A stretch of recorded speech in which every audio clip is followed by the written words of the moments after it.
hlavne dneska sme tu v rámci programu Guru na to, aby sme podebatovali o tom, ako kde hľadať nápady, ktoré nápady majú šancu, podebatovali o vašich nápadoch, dostali k tomu nejaký feedback od Paula a posunuli zase tie vaše nápady trošku ďalej. Ja teraz dávam slovo Paulovi, aby sa predstavil a rozbehneme to dnes.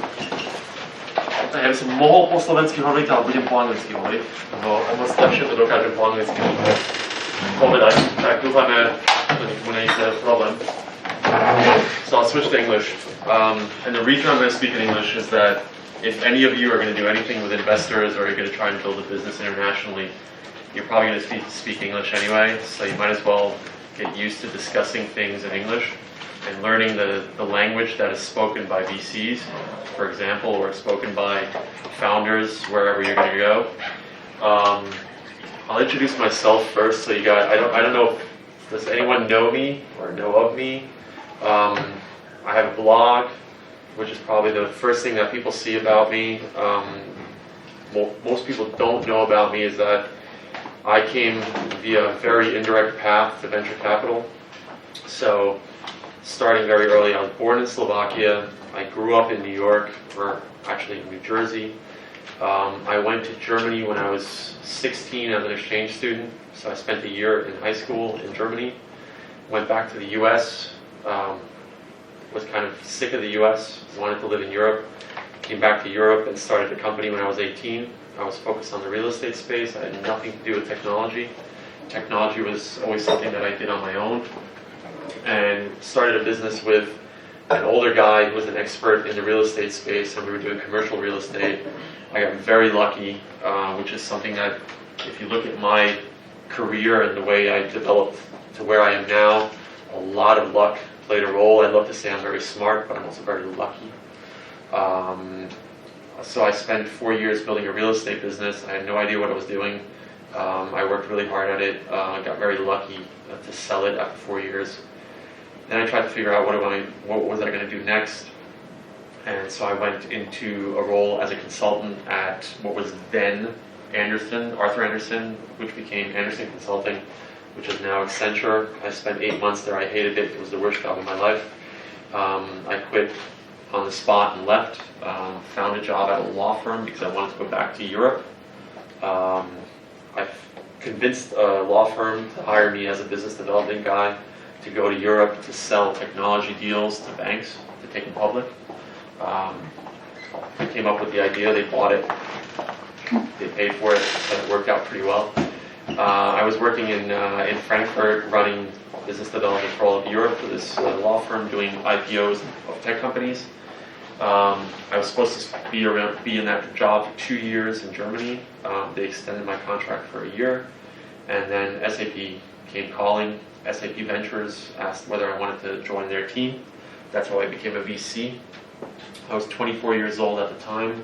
I would never recommend to anyone to become a VC when they're 24 years old because you have no idea what you're doing. And VCs really should know a lot more than the entrepreneurs that they're working with. So I'm the first to admit that I probably spent the first 4 or 5 years of my career as a VC without a clue what I was doing. I learned a lot though because I actually inherited a whole portfolio of companies that were invested in. I was managing about 300 million euro at the time as part of SAP Ventures. It was probably the best learning that I could have had in my career because I joined SAP in 2000, and I remember when I was negotiating my contract, I was trying to figure out whether I'd be worth 100 million or a billion in the next 2 years. Then the bubble burst, and then the 21 companies that I inherited in SAP Ventures started all completely failing. And literally every one of the companies was imploding. So that's how I learned how to be a VC, not when it was going up, but when it was all going down. And I spent 6 years trying to turn that portfolio around. I think I did a pretty good job at it. The last investment that I did at SAP Ventures was MySQL, which sold for $1 billion to Sun. So I kind of proved, I think, towards the end of my career that I knew what I was doing. And then I left SAP to join Neuhaus Partners, which is a small fund in northern Germany. I spent 5 years there as a partner doing e-commerce and mobile deals. I kind of got a little bit tired of the startup world and early stage investing, and also kind of didn't see eye to eye with my partners. That's why I ended up leaving last year, or at the end of 2011, and I started Liquid Labs in February of 2012, so February 1st. So we turned a year old about a month and a half ago, and I'll tell you what Liquid Labs is. This is a very corporate presentation. I'll go through it really fast. Don't try and read it all. The concept of Liquid Labs is basically everything I learned over, let's say, the last 17 years. So I always thought that as an entrepreneur, you had too little access to people who knew what they were doing. As a VC, you never spent enough time working with the startups that you were invested in. And as a corporate investor, which is what I did at SAP Ventures, you really didn't understand the startup world. So what I wanted to do is I wanted to create an environment that kind of brings these three things together. So the whole concept that is basically underlying what we do at Liquid Labs is bringing together corporates with venture capital, with startups or founders. And the whole idea is that we do something similar to what the Spot is, in the sense that we have one office. We try and launch about 3 or 4 companies a year out of a budget, which is the budget for Liquid Labs. And we call it a lab, because what we do is a lot of experimenting. So we throw a lot of ideas at the wall and we see what sticks. And what we do is we try and look at between 20 and 25 ideas a year, and then decide that we're going to invest in 3 or 4 of those companies. The concept, the way it works, is financed by the Otto Group. There's more in this presentation, but I'm trying to do this quickly. So the Otto Group is the second largest retailer online in the world after Amazon. Most people don't necessarily know Otto. Otto is 120 subsidiary companies in addition to the main business. It's still a public or a privately owned company. The family still runs it. So the grandson of the founder is still the chairman of the company. We convinced them that they need to be innovative, but that they can never be innovative in-house. So we said, look, we're going to set up a separate shop, and we want you guys to give us the money. We want you to give us access to the market, which is your company, but we don't want you to touch anything that we're doing, because you'll break it. So that's kind of the concept behind Liquid Labs.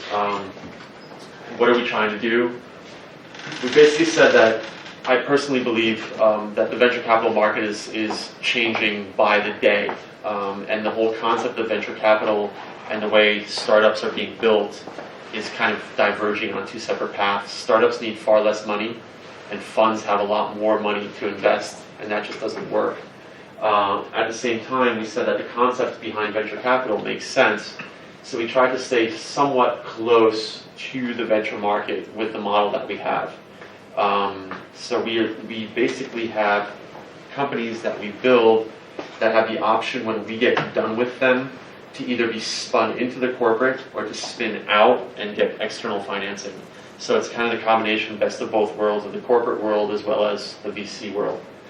And basically what we're doing is we're also offering the corporate, Otto, the opportunity to see a lot of business ideas and to basically pick and choose which ones they want to be involved in. This is probably the best picture of kind of what we do. A typical venture fund is always trying to maximize returns. So for every dollar that goes into a fund, they're trying to beat a hurdle of 20% return. If you beat 20% IRR, you're doing decent. A really good venture fund has like a 300% IRR. So what you're trying to do is maximize return. If you're a corporate, you're trying to maximize return to the corporate. You're not trying to maximize your financial gain. You're trying to basically do something that's innovation, or you're trying to build products. You're trying to drive your revenues. So we kind of touch upon both worlds right here very lightly, but we're actually trying to maximize for the strategic initiatives of the group. How do we work? I already mentioned what we do is we go to events. We go to the corporate. We're reading TechCrunch. We have a team that's doing research for us, and we're trying to get ideas that are funneling into our own idea funnel. We focus only on finance, so fintech and financial services. That's the vertical that we're investing in right now. In the future, we'll hopefully do other verticals, but it's a fairly simple process. We feed 20 ideas in, We'll do 10 where we'll actually like build a product or build a dummy page or just try and launch something to see whether it works. And then 3 or 4 of the companies end up actually getting financed. And we invest approximately 250,000 euro per idea of these 3 to 4 ideas. So we're deploying about €1 million a year in capital. We have a decision day, which is the point where we go either kill it, spin it in, or spin it out. Those are the 3 options that the companies have. And the process is kind of 9 to 12 months. So actually when we decide on which companies we're going to do, kind of from here to here, could be as little as 6 months, even maybe 4 months. But the cycle of getting a product up and running is 3 months max. So we really want to have a product built in 3 months and then have a full 3 months to test it in the market. I'm just going to go through this quick. This is the kind of structure of how we do it. Don't try and read this. So Michael Bacchus is my CTO. I'm CEO, but we're the 2 managing directors. And the way it's structured is that we basically have leads who run each company that we have of those 3 or 4 companies. And we always have kind of a tech lead, we have a biz dev sales lead, and then we have a product guy. That's kind of the 3 people that we have, or we try and have involved in each of the businesses that we do. And then we have a layer of kind of junior tech people, but everything's very tech heavy. So everyone who kind of works for us is doing something tech related, has coded, understands code, has built their own page, or just kind of gets technology. And then we have a whole network that kind of is around the whole thing, but that's all boring admin stuff.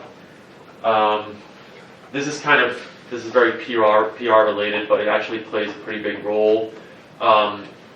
Otto is a very conservative old company in Germany, and they have a major problem hiring. So they see us as something that's sexy for the company, and the people that come and work for us and they buy from us are a way for them to recruit. These are people they would never be able to hire. So they see it as a way to attract talent. It basically is PR. It's very much PR because we've gotten a lot of press for Liquid Labs just because of the fact that Otto does PR, and there was actually a pretty big kind of wave that Otto hired me because I do not fit into the corporate culture at all. I'm not German. I don't play by their rules, and I actually get into a lot of trouble. Which a lot of people ask me, "Are you fucking nuts going to work for Otto?" That's how old the company is. So it was a very PR-driven kind of idea for them to bring me on board. And Michael, my co-founder, he's also an American. We have a very kind of American-style team. We do not work like the Germans do. Germans will test everything forever before they launch it, and they'll make it perfect. We take more of an American approach to just try as many things as possible, and even if it's kind of working, we'll launch it and work on fixing it in hindsight. I'm not going to make jokes about Slovaks, I have no idea. And also, it's kind of EOS is the financial vertical of Otto. What we basically also pitch to them is that it's not distracting from the core. So because we're completely off campus, we work in our own office. We're not taking management attention from the core business of Otto, which is actually a very important thing in a lot of large corporates because they don't want managers spending time on what we essentially are as peanuts, right? So if a senior manager at Otto is spending time with Liquid Labs, it doesn't make sense because we don't even move the needle. The company does 8 or 9 billion in revenue, so the couple million that I invest every year, it doesn't really matter, right? So it's the whole concept of is if you're going to do innovation, which doesn't necessarily drive revenues, you want to keep it outside of the corporate. Just some ideas of what we're working on. So one of the companies that we built, we've launched 6 companies in the last year. One of the companies we built is called Credible. It's a working capital platform. It's very simple. It's loans for small to medium-sized businesses. Basically, the best way to look at it is someone who's a power seller on eBay. He has a certain amount of ratings, so he's qualified as a power seller by eBay. He might be making a business of his own product, and he probably can't go to a bank and get a loan. So he's the perfect borrower for us. We can basically do a loan overnight and lend him up to $10,000, and we plan on going up to about $50,000 in loans with the product. This product is built. We're launching it with a platform in Germany called Centrata. We built the product, I would say, in 3 months. In parallel, we set up the partnerships with the banks that are on the back end doing the lending. We also have an in-house company which is also doing the lending for us. That's kind of the way we work with Otto. and we're taking it completely live probably next week. So this is one of the companies that's kind of been in a process for about a year. I'll hopefully be selling this business by summer.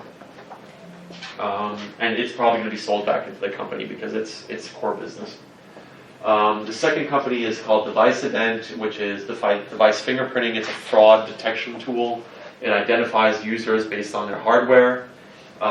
This is a company that we basically found a sweet spot within the auto group where they were looking for external providers to provide this technology. We looked at it, we said we can build this, we can build it much better than what's out in the market right now. So same thing, we built a product, or we built a prototype in probably a month and a half. We tweaked that for the next 3 or 4 months, and we actually just sold this company last month into the group. But the group actually decided that it probably makes sense to run this company independently. So what they did is they invested additional capital on top, and Device Ident is a standalone subsidiary of Auto. So I think that's my last slide. I erased all the other ones. That's kind of who we are. Like I said, that what we do is to build these businesses. So Credible and Device Ident are a perfect example of what we do as a business at Liquid Labs. I myself, I feel like I've seen a lot of it. I've been kind of around the venture community. I was a VC for 12 years. I've been around the venture community for 15 years. I tend to be, I don't want to say I'm an American-style VC because I set up my whole career here in Europe, and I was mostly in Germany and in Europe as an investor. But I tend to be a fairly direct person, and I like to give back. I made a significant amount of money when I was fairly young, and then I went and built up a career on the back of my very early success. But I believe that one of the reasons that I was able to be successful is I didn't have to worry about making money. So I made a lot of decisions that weren't driven by how much money I could make or what salary I would get, which allowed me to kind of get to where I am now. Why am I standing here? Which is probably a question that a lot of people ask. I'm from Slovakia. I like helping. My thought process is if I can give back, I'd rather give back where it probably makes sense for me. I can help Germans, but there's plenty of other people helping in Germany. There's very few people kind of in an international role that are from Slovakia in the venture community specifically. So that's kind of why I'm standing here. So that's my introduction. What's your questions? Yeah, so great. So maybe we can move to the main topic, or one of the main topics. So maybe just to discuss with us. So how do you came to ideas? How do you discover what should be the next big thing? What to play with, and how these ideas came? Okay. So for what we do now, and please just ask questions. I don't want to do a presentation and just talk the whole time. Feel free to ask questions in Slovak as well. So how do we do idea generation? Which is basically, I can say how we do it now and how we did it in the past. So right now our idea generation is actually pretty easy, and it's not rocket science. We go to the business units that we work with and very, very openly ask, what are your problems? I mean, where are you right now not able to solve a problem? And when you work with large corporates, the thing that you kind of see again and again and again, and I saw this at SAP, which is a very innovative software company, and I see it at Auto, which is a large retailer. It's the exact same problem. You have a lot of good ideas. You have a lot of people who are kind of experts in their vertical within the company. Never turn around their ideas within a large corporate. And I think this is the same thing for a lot of startups, where if you're looking for where can I generate an idea to start a business in, the worst thing to do is to say what is sexy, or what am I kind of hearing a lot about right now. Because one of the things that I learned over, let's say, the last 15 years is that if you try and create a product for a sexy demand, so that a lot of people are talking about it, like right now it's maybe mobiles, right, or NFC payments, or everything that people are kind of talking about every day, you're probably too late. You're probably trying to solve a problem that a lot of people have dove into or have tried to solve from one or the other direction. So what we try and do is solve the problems that are actually kind of like today's problems, right? The stuff that if we had a solution today, we could sell it. I don't want to go and try and be a visionary kind of salesperson and tell someone in 10 years or 5 years or in 10 months, this is a problem you're going to have, so here's my solution. I'd rather solve the problem that's there today. And so what we do is we really kind of look, where is there a pain point, and where is there even a pain point that actually needs a solution versus a pain point which is a nice to have. Because one of the biggest problems that I've also seen startups trying to solve is nice to have solutions, where they think it's a great idea and they come up with an idea and say, wow, this is awesome. When you sit with a bunch of engineers, yeah, let's program it, this is great. But when you actually go and try and sell it to someone, they say, yeah, this solves a problem, but it's a nice to have. And you never want to be a nice to have. Right? That's the biggest hurdle. And so you're saying that you should look for the problems within those established companies. Yeah, I mean, again, there's a big differentiation between innovation and problem solving. So you have to ask yourself, as a founder and as a startup, what do you want to be? If you have a very tech-heavy team, and if you have a bunch of really good engineers, and you have people who are creative, you're probably better off trying to be extremely innovative with your product and having something that's defensible on the back of technology. If you have a really good team around a technologist, but also you have business people, you're probably better off solving immediate problems, because you'll probably be able to execute faster and create a business to sell a solution. That's the difference, right? I mean, you have to ask yourself, what can we do best as a team? And I think a lot of people don't ask themselves this. They go out and just say, hey, it'd be great to be a startup. And then they say, well, let's find a problem and try and solve it. Let's figure out a solution. And that's not the way to go about doing it. You want to go and find a problem that you know something about. And then you have to ask yourself, am I very technical and can I be extremely innovative because I know the space? Or you want to ask yourself, can I be really good at executing? One of the examples that I always use is in Germany. Everyone knows the Zumber brothers, Rocket Internet. Nod if you do. Everyone complains about how much they copy. I love what they do. I mean, these guys are billionaires now. And the reason they're billionaires is because they can execute like mad. Are they innovative? Do they do idea creation? No, they send a bunch of MBAs to the US to go talk to all the startups, and they just say, okay, that's a cool idea, let's copy it. Right? I mean, okay, they got traction, let's copy it, do it. Zappos, Zalando. And Zalando just did $1 billion in revenue this year, right? I mean, so it's the best thing to do, just copy, copy, copy.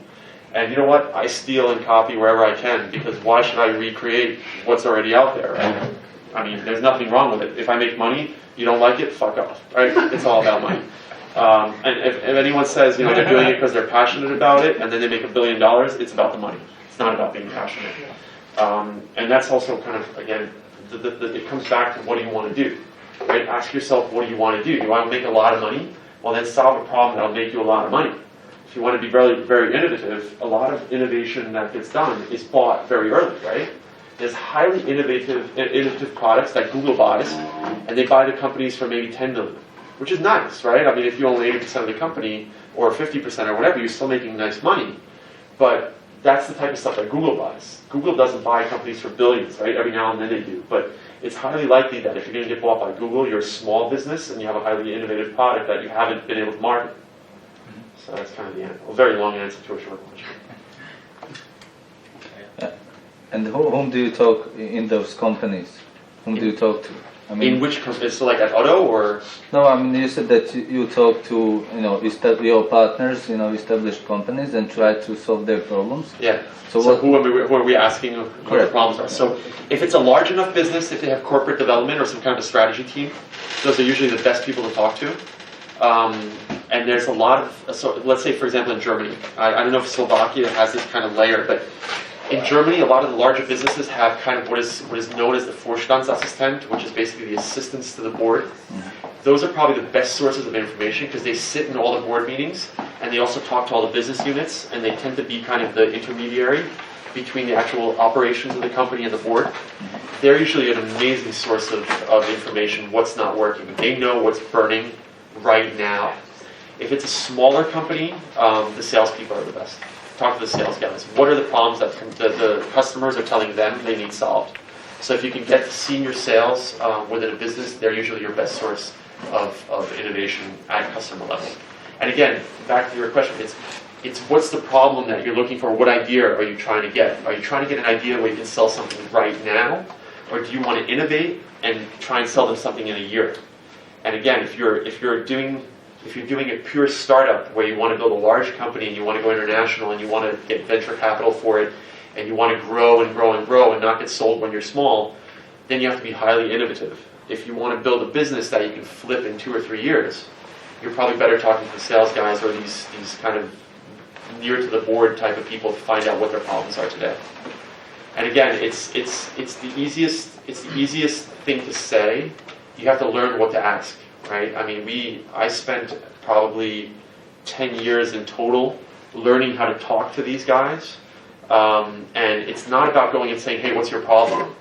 It's about going and talking to them and saying, well, where are the biggest fights? Right? So that's what we do, for example, at Otto. We find out where's the most politics happening.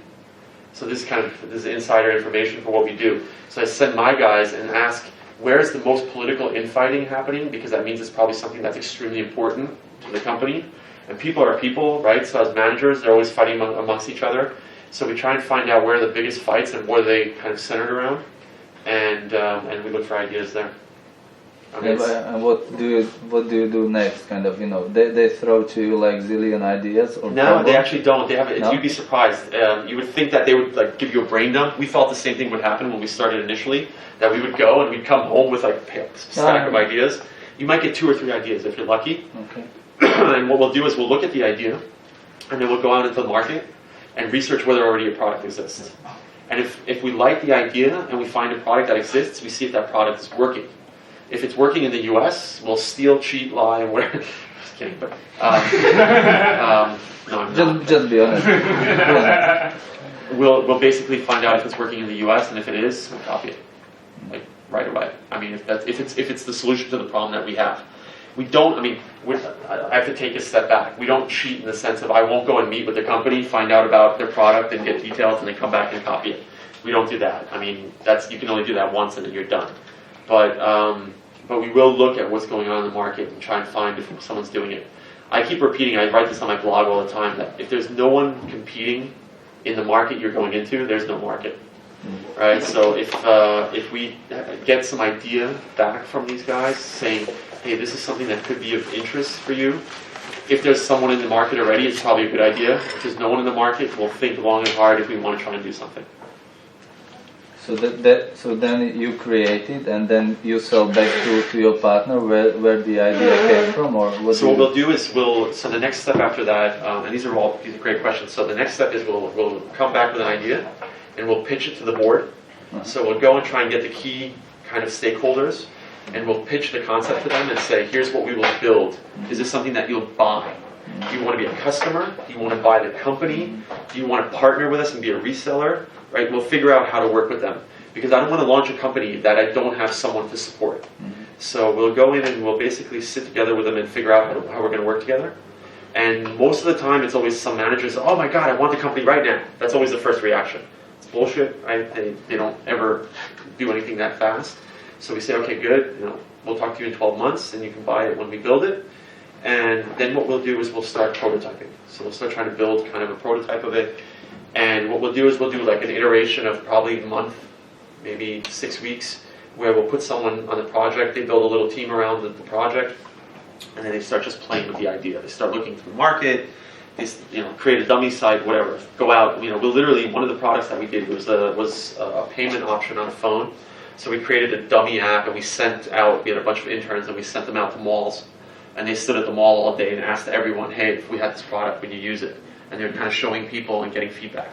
And we were able to get probably 300 people to give us feedback on the product. And that's kind of how we work, right? We'll just test and test and test and test. And then we'll come to the conclusion, does this make sense or not? Can we build it? How quickly can we build it? How much is it going to cost? How quickly can we have a customer on board? Will we have a test customer with Otto? Will we have a test customer outside of the Otto group? And that's kind of the process, but very fast, right? I mean, we're not talking about weeks, we're talking about days. So you have an in-house group of people that always develop these companies, and then you hire. We have in-house. Each project has its own tech lead, and then we use external developers to build the products. So we outsource all the development. Okay. So we throw a lot of money. So we probably spend a lot more than we would have to if we were building each company individually. So if I look at let's say Credible. If I look at Credible and the underlying technology of Credible, if it was me and two techies and we just launched our own company, we could have built the whole business with $50,000. but we probably spend $150,000 developing it because we just have expensive external guys.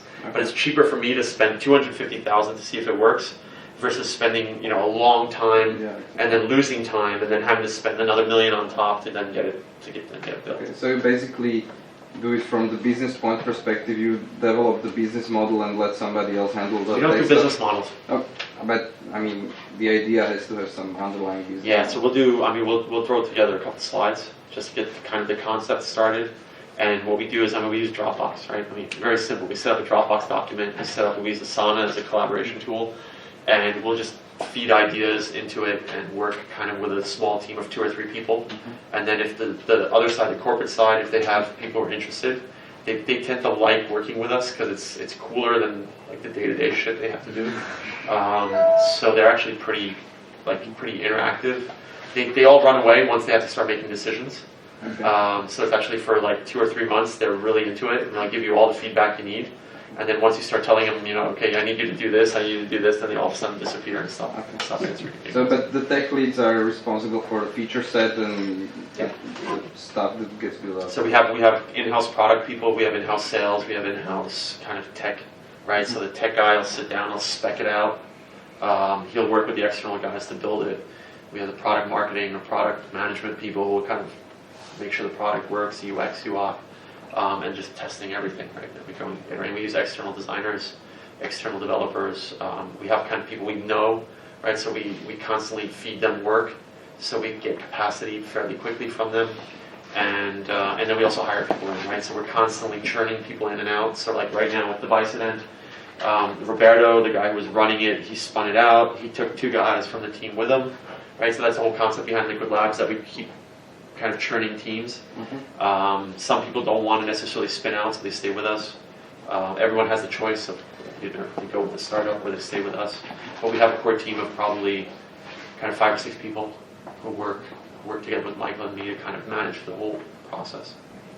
Okay, so you don't create the whole complete teams within the labs. Well, we don't want to, right? I mean, the goal initially is to get experts on it. So what you want to have is a tech guy, and it's always a tech guy. So this is, I'm presuming all of you guys are doing tech startups. The core of your team has to be a tech guy.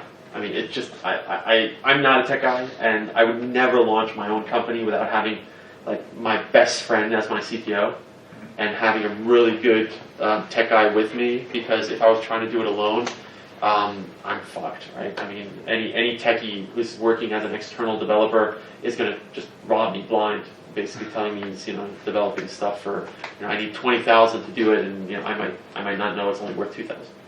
Yeah, and so for example, this auto. So are they satisfied if you like sell them not the completely working team, but just a bunch of guys that know what they are going to build, but they are completely reliant on external? We usually sell them to one guy, the core of the team. The way we negotiate with them, and now we've only done it once so far, and we're going to do it more and more times. But it's the core of the team is kind of the lead. He's the most important guy, right? Roberto at the Bicident was kind of the perfect. We got super lucky. He's the perfect founder for us. He had 2 startups already. One failed. The second one was a company called CloudSafe, which was a competitor to Dropbox. So he kind of lost that fight. He got financed by Lars Henriks, who started Zing. If you guys know that, in Germany, it's the LinkedIn of Germany. Pure copycat of LinkedIn. He actually had a great business, technology-wise. It's a great product. It's like Box, but it didn't work. So he figured out how to fail, but he knows how to code. So he came to me. The reason he came to work for me is he read my blog, right? I mean, it was like I didn't hire him. He found me, and he just wanted to try out a couple of ideas, and he liked the fraud concept. So we came back from a meeting at Otto with the fraud people, which was one of those meetings where we went and talked to kind of the biz dev guy from the fraud group and said, what are you guys working on? And it was just like everything was perfect. It was like the perfect storm. We talked to them. They had a short list set up of U.S. competitors who were basically pitching for the deal. Those were all companies that had been around for about 2 years, maybe 2.5 years. And Roberto kind of like sat with us when we came back, and we said, we want to build something in this fraud space, like device fingerprinting. A really cool space. It's been around for 2 years, but we need a solution right now. And he's like, that's awesome. I think that's something I want to work on. So he just basically, like the next day, started building it, and he's the core of the team, right? So Otto wanted him, and they want him because Otto has there's a whole project in fraud. Device fingerprinting is just a very small part of it, because you have to imagine we have a huge retail business. Otto Day is actually quite big, and they probably have, I'd say there's about 30 people working on fraud, trying to create a solution. And I presume that Roberto, if he performs in his current company, he's going to end up running the whole fraud group, probably in a year. So they probably got the best potential manager from us. So it was worth it to them to pay for the technology, but also to get the team. And again, when you sell small businesses, it's always an equity hire. I mean, that's the reality of it. That if you're selling, less than 100 employees and a couple $100 million in revenue, a component is always to get the team. So we usually sell 1, 2, max 3 or 4 people as part of the team. We don't really have big teams set up. Do you also bring to the table external startups? Yeah. No. Yeah. So we very clearly made a decision not to finance external ideas, and it's a very simple reason, because no sane entrepreneur who's already spent his time building a company is going to come to me and say, you own 100% of my company. So I own 100% of these businesses until they spin out. So everyone who works at Liquid Labs is just an employee with a salary. I pay really well. That's the reason that people like working, because they have no risk, they don't spend their own money. I pay you a salary and I give you $250,000 to go build your company. Right? It's not that easy, but that's the reality of what I do. So I don't give you equity up front. People are happy though to get a good salary to try out ideas, and then when we spin them out, so if they go into Otto, they get kind of like a performance type of exit, where they either have an earn-out or something along those lines, or if we spin them out, they get equity in the company. So they get a percentage stake in the business. But they're not broke, right? That's most people can't afford to just go and spend $250,000 of their own money. And if they do and it fails, they're fucked.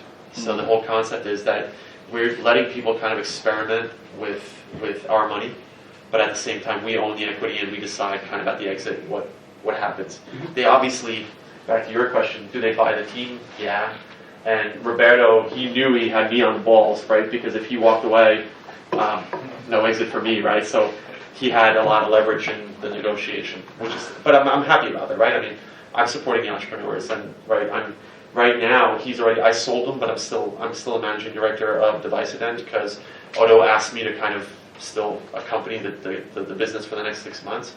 And now I'm actually his best friend, right? Because I'm helping him negotiate with Otto, because he's out of my group, but I'm still working together with him, and I'm supporting him kind of as if I were a VC, but without any equity stake, right? So that's the way the concept works. That I sell people who come to Liquid Labs. I say, look, I'll help you build your business. I'm gonna keep the equity initially, but once you're out, I'm supporting it and helping you get the best deal possible, because I'm not trying to create return. But the concept of Liquid Labs is that because we're not financially driven, I'm not trying to optimize my return based on the money, which is what most VCs do, right? So a VC, if he can get a better deal for himself at the exit, he's going to screw the entrepreneur. I mean, it's just the nature of the game. And I don't mean to say VCs are bad. That's just a reality, right? I put money in, I want my money out, and I want to factor 10 on my money. And a lot of people always complain about VCs being such pricks, and oh my God, the VC is such a bad guy. Well, what the hell do you think, right? I mean, you think someone's going to give you money and not expect a lot back? I mean, that's just the way it works, right? So we flipped that whole model on its head and said, we're not going to give you money and do an equity structure. We'll be on your side after you leave Liquid Labs, and then we'll help you structure the best deal possible. But so maybe let's return to the ideas. I had one point with it. So let's say you have an advantage that you are within a group and you can discuss with the group. Yeah. So maybe let's discuss. Well, probably most of us don't have this big client, this testing client to start with. So that's the one question. And so what should we do? And the other part, if I discuss with my big testing client and he likes the ideas or discusses with me, well, often, at least in Slovakia, well, okay, but let's have this as our own advantage and don't discuss it with anyone else. And so let's keep it private until we launch it and hear for that. So then you can't test it with competition. You can't really assess the market. yeah. So that's two questions. So Yeah. the first one, sorry, I'm sitting down because my back's from me. So the first question, if you don't have access, as I do, to a corporate, you still have access to people you know, right? So back to your question, who do you go talk to? Yeah, I can go talk to the sales guys or kind of these groups within Auto, but vice versa, if you're launching a business, you better have contacts, right? I mean, if you're in a situation in your life right now where you don't have a network and you haven't built any network, stop trying to launch a company.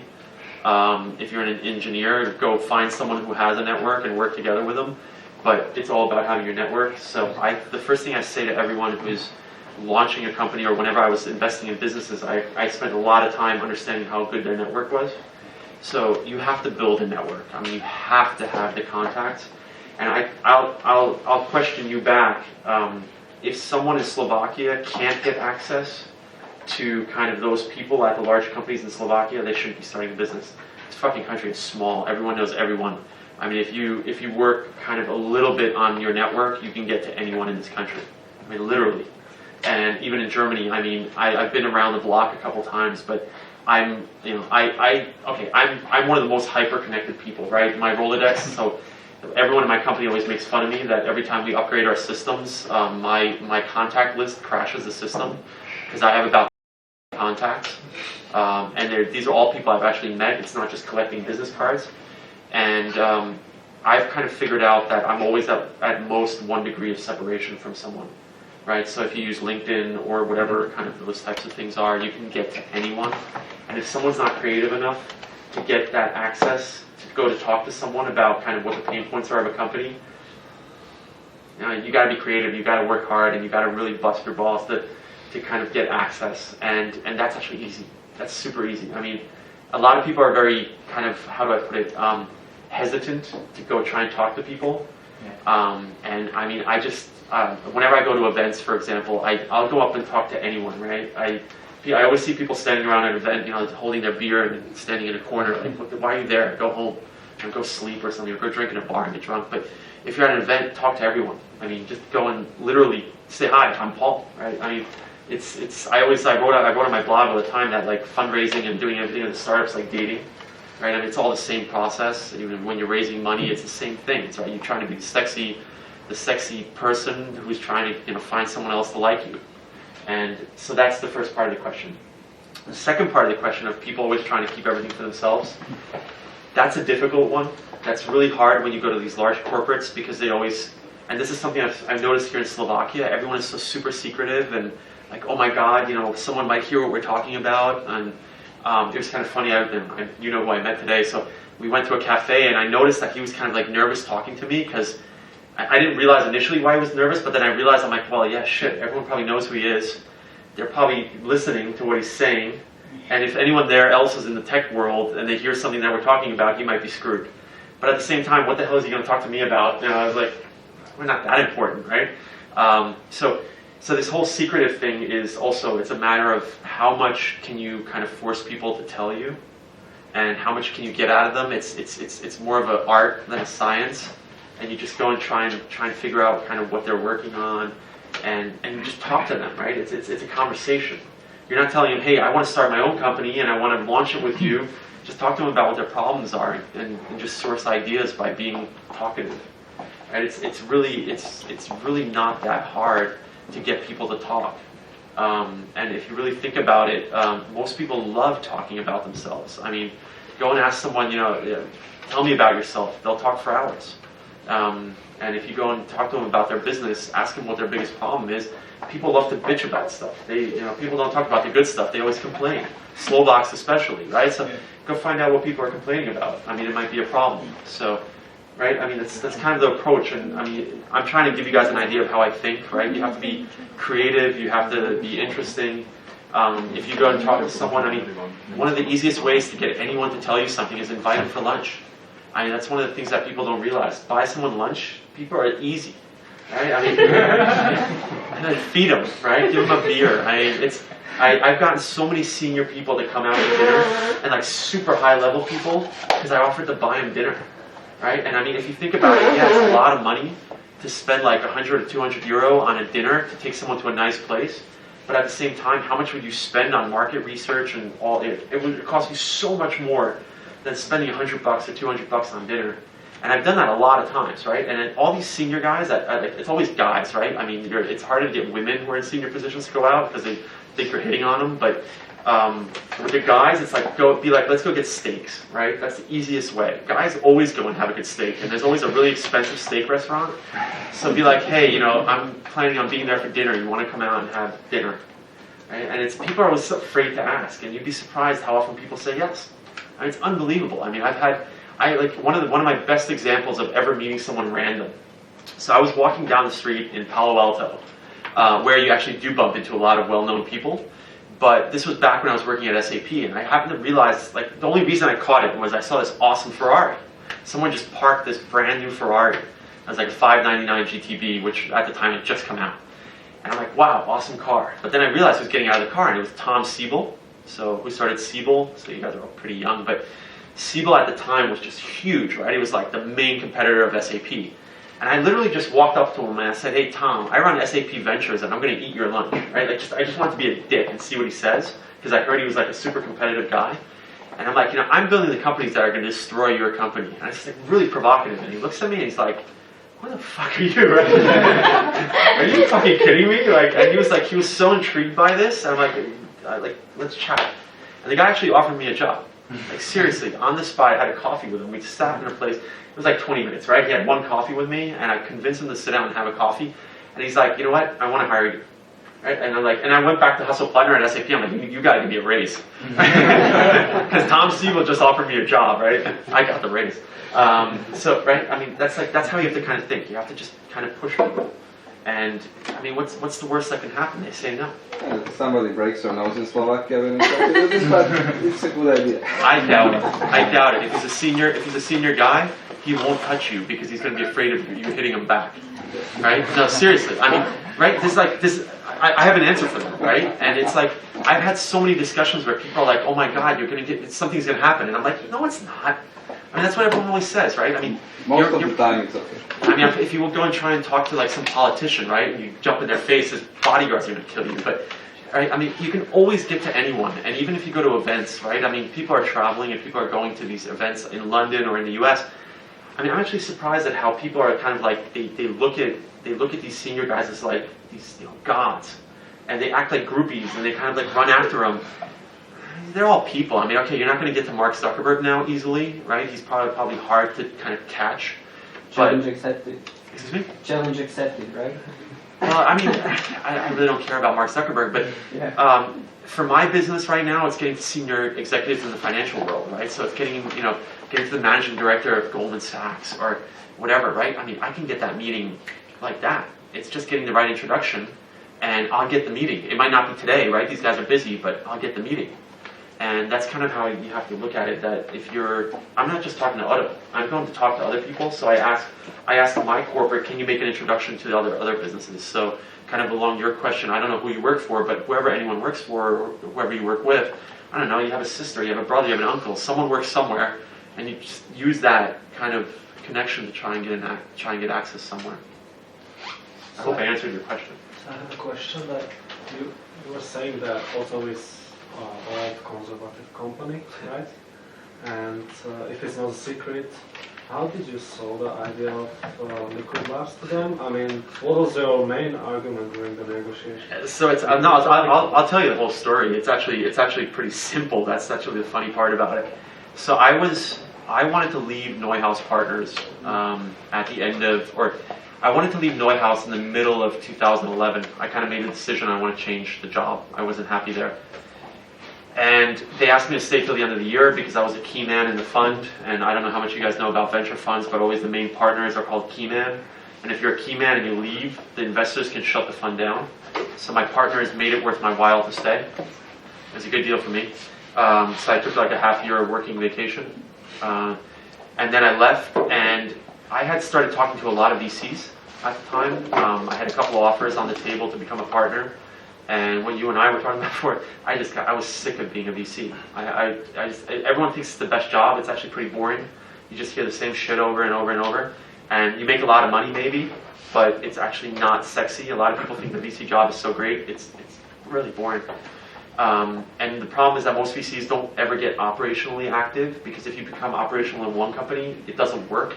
You have to be in like 6 or 7 investments, and if you become operational, it doesn't work. So you're actually forced to stay non-operational, which is like, it's a catch-22 if you like being operational. So I was kind of looking at, what do I want to do? And I was doing, kind of back to your original, I was asking everyone for their advice. I went and just talked to a bunch of people. You know, I was here talking to you, they're kind of saying, what can we do in Slovakia? And I was just talking to everyone about ideas, kind of like, what's a problem? You know, what's something I can go solve? And Michael, who's my co-founder, was actually, he used to be at the venture fund of Otto, and he wanted to become a partner, and they told him he wasn't going to become a partner, so he told them to go fuck themselves. And before he left, the CFO of the Otto group actually asked him to stay, because they liked him, and they said, look, you know, do you want to build stuff? So he joined what was the strategy group of Otto, and was building the first product we launched. He started building it within that group. And he and I were friends because we're both Americans living in or quasi-Americans. He's from Texas, so I don't consider him to be American. I always make fun of him. And we were just kind of meeting up and talking about kind of what do we both want to do. And I wanted his advice, he wanted my advice. And he was basically saying, Paul, man, this sucks. I'm working for Otto, it's horrible, I can't get anything done. And vice versa, I was saying, I'm talking to all these VCs and they're offering me jobs, but it's shit. And like, that fund is shit and that fund is shit. And God, I don't want to work there. And the funds I want to work for won't give me a job. Because I didn't have a brand big enough to go work for Index or Axel. The small German VCs, none of them excited me. It was just the same, more of the same. And the deals were pretty shit. So I was kind of getting, I wasn't getting scared, but I was getting frustrated. And so I was sitting, and this is where the story starts. I came back from Christmas. I had visited my parents in the US. Came back from Christmas vacation, met up with Michael, went out, got really drunk one night near my house. And I said, can you get me a meeting? Because we were sitting there kind of talking about what we've both been doing. And the whole idea, kind of how I said, how can we combine our venture capital experience with the corporate world together with founding stuff and really running a business? And Michael and I had been talking about starting our own business. And we said, yeah, we can start our own business, but it would be, what a shame. Because I spent 15 years building up this amazing network, and if I go start one vertical, then I'm just going to be working kind of like this, and 2 or 3 years later, if you don't manage your network, you're out. You're done. I mean, you have a shelf life of 6 months as a VC. And once you're out of a fund and doing something else, you're gone in 6 months. People forget you really fast. So I said, how can we create something that allows us to kind of leverage the network we have? And I basically, back to the question here, like I just very belligerently said to Michael, challenge, can you get me a meeting with the board? And I'll go in and pitch. I'm the sales guy, right? I can go and do the song and dance. And Michael's a technical guy, so he had a lot of trust at board level within the Otto group. And I said, get me a meeting. And he called me the next day and said, we got a meeting on Thursday. And this was like Monday night that we had sat together. I'm like, fuck, I got like a day now to get a presentation done. So I basically sat down and I said, how do you sell to the board at Otto? Because I never thought about ever working for Otto. I mean, God forbid. I mean, I used to hate Otto when I was at venture funds because it's just this old, like, dying company, right? And because Amazon is basically killing them. I mean, Amazon is like a factor 10 of Otto. And so we went into the board and he coached me. He kind of said the board is very quick to decide on things, but you can't go deep. So you have to give them kind of a vision. You have to sell a vision. And you have to make sure that it makes sense for them. So we created 10 slides. Literally, I pull them up on my Dropbox. Super simple slides, very little text, because they don't really like to read much. You can keep their attention for like 20 seconds per slide, max. So we met with the CFO and the CEO on Thursday. I think my hangover was finally gone by that point. We went in and we said basically, look, you guys are getting destroyed in the market. And I mean, I came in very belligerently American style. I said, you guys are fucked. I mean, they're eating your lunch everywhere. You guys are trying to copy. You have a fund. You have an incubator. So eVenture is the fund. Project A Ventures in Berlin is the incubator. You're never going to buy companies from the fund or the incubator because you guys will never pay $100 million to buy a company or more. the parent company, your private shareholders would never approve anything for 50 million. So what you got to do is figure out how to get these innovative businesses in the door for cheap. How can you get them in the door for cheap? Here's how you want to basically do it. You want to set up a lab. So I said, create a lab. I'm not going to tell the story again of what we pitched them, but we said just create a lab where we can just kind of bang out ideas. We'll work with the corporate, but we can't be part of the corporate, because if we're sitting at the offices, we're not going to be able to execute. And here's how much money I need. And I said, here's the budget, and I just kind of listed out what we're going to spend the money on. Here's the salaries, here's kind of the investments in the companies, here's kind of where here's a cushion that we want, here's what I want to make. And that was the biggest problem with the pitch, basically, is I said, I'm not cheap. And I told them flat out, I've always learned that if you sell yourself cheap, you're screwed. Because, I came in and I said, look, I want millions, right? And we negotiated down to millions, but not as many millions as I wanted. And I also said, look, if this is going to work, it has to hurt if you guys want to shut it down.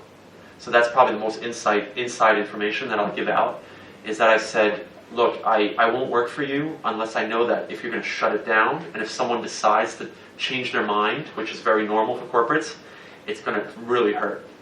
And it's going to cost you a ton of money to get rid of me. And that's basically kind of how I sold it to them. So it's, on one hand, we get the leniency and kind of we're allowed to experiment. They have a lot of say in what we do, but if they piss me off, or if we can't come to terms and they want to try and get rid of me, it's going to hurt. And that keeps them honest. So we had an hour meeting, and I got the money in the meeting. So it was like middle of January, and I launched February 1st. I signed my working papers, my contract, the afternoon of my first working day. So I didn't even have a contract. I went to work, and I still negotiated a couple things in the contract on that day. And I got a company car on top. Give me a car. Because they were like, they wouldn't negotiate. And they're like, well, we're not going to go negotiate anymore. I said, okay, I want a car. And if you don't give me a car, I'm leaving. And then they gave me a car too. That was kind of, literally, that's how it happened. And it was, the only way it would have happened is if we did it really fast. And we just went in and we kind of like rolled over them and just said, here's what we want. And then we just executed really fast. We put contracts together. We put the whole business case together in 2 weeks. We had offices. We had kind of done a lot of thinking about how to do it. And Michael, because he was an insider, had a lot of insight. So the office that we have now, which is kind of like this, was a group that was leaving that office because they had outgrown it. So we knew we would have office space literally from February 1st. And they had just moved out end of January, so we moved in February 1st. We already had the one idea, which Michael was working on, so we already had the first company to launch. We already had one of the first employee was a guy that we took with us out of the corporate strategy group.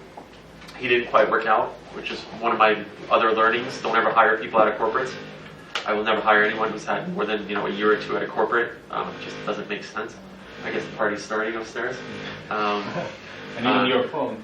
Oh, that's my phone. I'm not going to answer. If the vibrate is that good. Yeah, so to answer a different question than you asked, and this is actually pretty important, it's if you can build up momentum, and if you're doing anything in life, in the startup world, it's all about momentum. I've also seen so many deals fall apart because people just will negotiate forever and ever. There was one of the guys was asking me before about his business angel discussions. If you're talking to investors for more than 2 or 3 months and you haven't come to a deal, stop talking, because it's never going to happen. And that's kind of the learning that we had. We said that just get it done really fast or it's never going to happen. And we just said screw it. We didn't even have so many things figured out. We said we'll figure it out once we launch. Let's get the money. That was the first thing. Let's get support and then go from there. So, Paul, getting back to the idea creation part, there's a theory we have with Vivant that for Slovakia, you can do B2B, but you no way can do a global B2C business. What's your take on that? Agreed. Well, no, that's the wrong answer. I have a theory, and I think so. I'll put on my Slovak hat now because I tend to be more nationalistic than most people here. So I think there's very smart people here I don't really think it really matters where you launch. So I think saying generally, not being able to launch a B2C company from Slovakia is total bullshit. Because you can launch businesses wherever, right? It's who knows where the next Facebook is going to come from. Yeah, chances are good that it's in the Valley, but who knows, right? I mean, SAP came out of Germany. SAP is the most fucked up, ass-backwards German company, but look how big it is. And it's because they had a motivated founder team who started in 1972 and walked away from IBM. It's always the same model. It's always four guys at SAP, but it's like one guy, two guys, three guys who just want to change the world. So when we're talking about global, right? So if you get the right team, you can launch it in Slovakia. Will you be successful from Slovakia? Probably not. Because you're not going to be able to acquire enough talent to get 300 good engineers. I mean, if you have 300 good engineers, you have the whole Slovak market working for you, right? How the hell is that going to work? So I agree that you can't build an international, global scale player in Slovakia. Can you launch here and go international with it? This is probably the part where most startups fail. Like scaling for Slovakia. So I'm going to interrupt and answer what you're asking. So the biggest problem that you have launching a business here is getting people to move at a later date. So the problem that you usually have is you'll start a company here and you might have initial success with 10, 20 people. Good luck getting 20 people to move with your company to the US. I've seen maybe 1 or 2 companies that were successfully moved more than 5 people at startup stage to another country. It's super hard. The second problem is that most people who have probably launched, like Slovaks, I mean, I don't know any Slovak who's sold $1 billion business yet. Correct me if there is one. But if you think about kind of the smartest Slovaks, and this is what I say to every German, Slovak, French, UK, whoever, if you're gonna try and build $1 billion business, you probably should move, right? And not because the Valley is so cool. I mean, you live there. Everyone thinks the money grows on trees. It's pretty fucking boring. I remember the first time I went to Palo Alto, I was so disappointed. I was like, really? This is it? I mean, the weather's great, but how boring is downtown Palo Alto? I mean, shit, it's the most boring place to hang out. Yeah, and the chicks from Stanford are so boring because they're all geeks. I mean, but I mean, that's the reality. Everyone thinks it's so sexy. It's not. But the reality is that if you want to hire hundreds of good engineers, probably the only place right now where you can get a couple hundred engineers in a very short time frame is in let's say the Valley, San Francisco, or Berlin. Because you have a lot of people who are idle and who are looking for work, and they've all congregated there. And look at, I mean, again, back to the Zummer brothers. City Deal, which was sold to Groupon, which was their $1 billion exit. City Deal scaled. So I was still at Neuhaus Partners. City Deal, Mark Zumber called me up on the Sunday before Christmas saying, you want to invest. And the deal was crazy. It was, I need $2.5 million, and you have no rights. That was the City Deal financing. And one company actually did that deal. It was eVenture, Otto's venture fund. Mm-hmm. So that's where Michael, my co-founder, he did that deal. So they called up on a Sunday before Christmas and said, we need $2.5 million. We have basically like $10 million together, and we need a VC in the deal. By January, or end of January, so February 1st, was it back in 2010, they had 300 people. So they went out and got like a bunch of people, like not all engineers, right? But they had 300 people who they were able to be because they had rocket internet, they were able to throw 300 people onto the team. Good luck doing that in Slovakia. I don't think you'd even get all the phone calls done with 300 people in that month. So maybe I'm answering the question long, but again, I'm probably going to piss off Ivan and everyone else who's trying to launch companies here, and basically say that if you have a small team, if it's 1 or 2 guys, and you want to build a huge company and you're young and you're not committed to anything here, pack up and go. Why wouldn't you? I mean, go risk it there, and if you fail, come back with the information and the knowledge you have and do it here. One of the best examples that I like to give of people going to the Valley and doing it smartly then when they come back is the guys from SoundCloud. You guys know SoundCloud? It's the music startup in Berlin. So I know those guys really well. Alex and Eric, they're both Swedish. They went to the Valley, hung out in the Valley, built a network in the Valley. They were I think they were writing a book or something like that. They came up with some reason to be there. In hindsight, it's like we were writing a book, but it was like, I think that's how they got a lot of meetings. They said they were doing a book on the valley, and so they went and like talked to everyone and just learned as much as possible.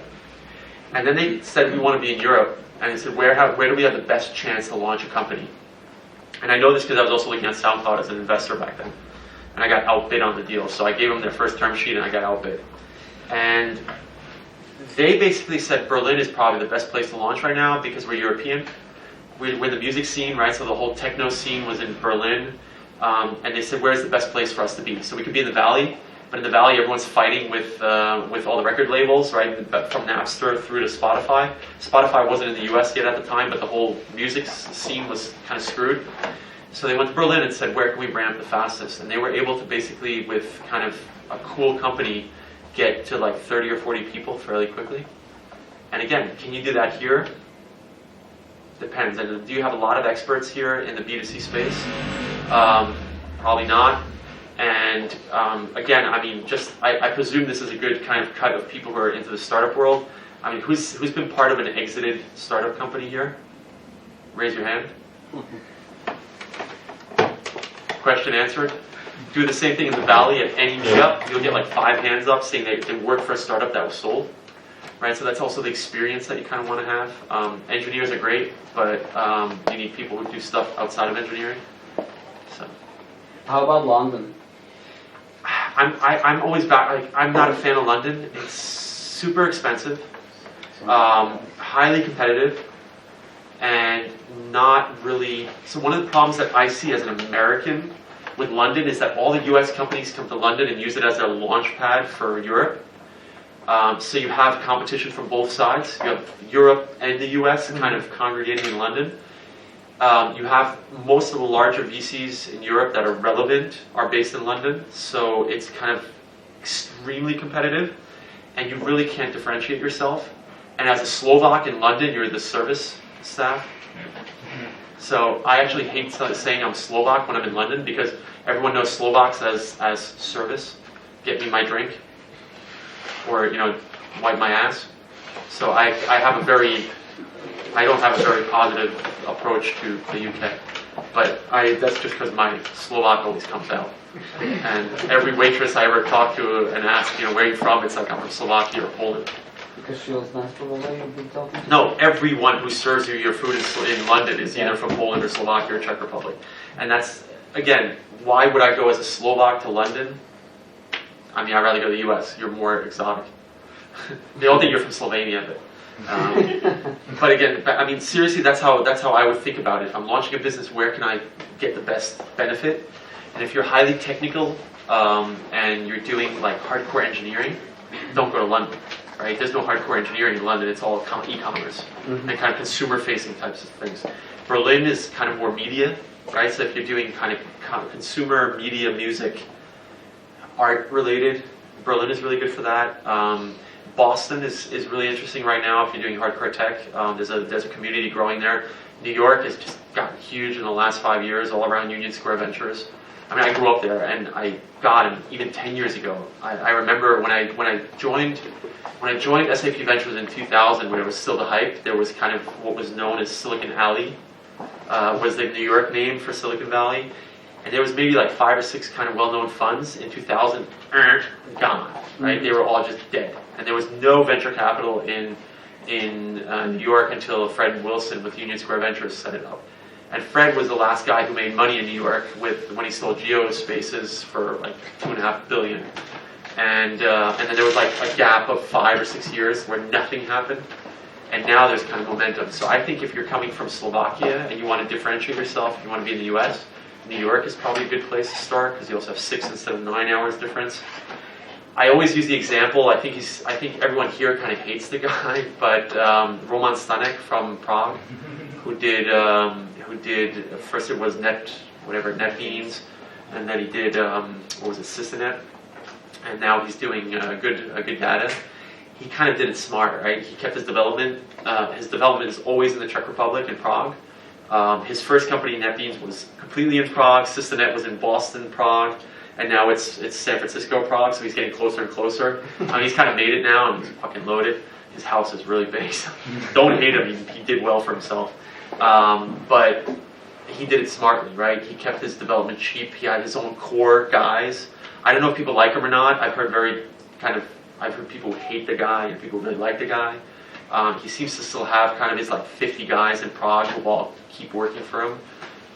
It's a smart model. Now, if you can get your gang, and call it a gang, right? Because I mean, especially in these small countries, everyone knows everyone. So if you get like a core team of people, so I'm kind of answering both your questions. If you could get a good core team here and launch here, and then go set up your sales front office in the U.S., it's probably a good idea. I'd go to the U.S. before I go to London. And that's just my opinion. I always told my startups it's much harder to go to the U.S., but you're going to scale much further. And I'm going to use the guys who just sold to GoDaddy. And hats off. I think what you will as a Slovak of their exit, but man, they did it right. 9 months, went to Black Box VC, and they each pocketed a couple million. So it's a really nice way to start. A couple million, and makes your life a lot easier to do your next startup. And they're like what, late 20s? 24. It's nice. Let me tell you, I sold my company when I was 21. You make your decisions very differently once you have a little money in the bank. You can think a lot. You can be an arrogant prick and get much further with it if you have money, and you can make a lot of decisions where you're not forced to make the decision. So, yeah, along those lines, go to the U.S. But again, it's if you can do it here, try here first, right? I mean, you never know when you start. I mean, you have to figure it out as you go. We are still talking about the US, about UK, Germany, Slovakia, but wouldn't it make sense now to focus what's actually happening in emerging countries like Indonesia or Philippines? I'm very bearish on Asia. I believe that, especially like a lot of the VCs went to India and then China. They're all getting burned. And Indonesia, like Southeast Asia, kind of Singapore, it's a nice kind of environment to launch in. But the problem is, if you don't have experience doing business there, it's such a different mentality that coming from Europe or the US without having done business there, like if you'd spent 10 years already working there, you won't be here, you'll be there. So going now to Southeast Asia or China or India, it's hard. It's really hard. It's super, and I don't want to say it's a bad mindset, but it's just a completely different world. And if you don't know how to navigate in that world, like I wouldn't even come here to Slovakia and start a business because I didn't grow up here. And just not knowing the nuances of how business is done here, I wouldn't come here and start my business alone. I'd work with a local partner and maybe try that way, and I'd feel kind of somewhat comfortable. I can speak the language, and right, I kind of look like Slovaks, but if I go to Asia, I don't speak the language, I don't know the culture, and I haven't spent 10 years learning how to do business there. Am I going to be successful? It's going to be tough. We're talking about Asia. I think South America is interesting. I think Brazil right now is an extremely interesting market.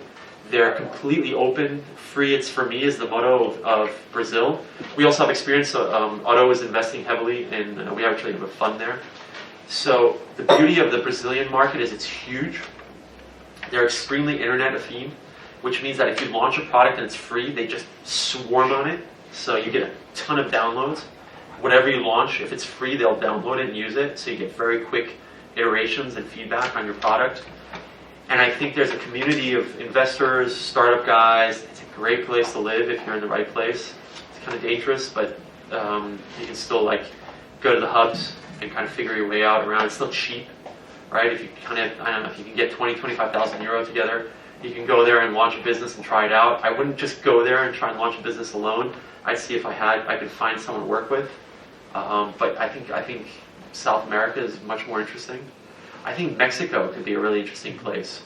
I went to Mexico City about 1.5 years ago to go to a venture event. I was shocked. I was absolutely shocked. As an American, you think of Mexicans as a service.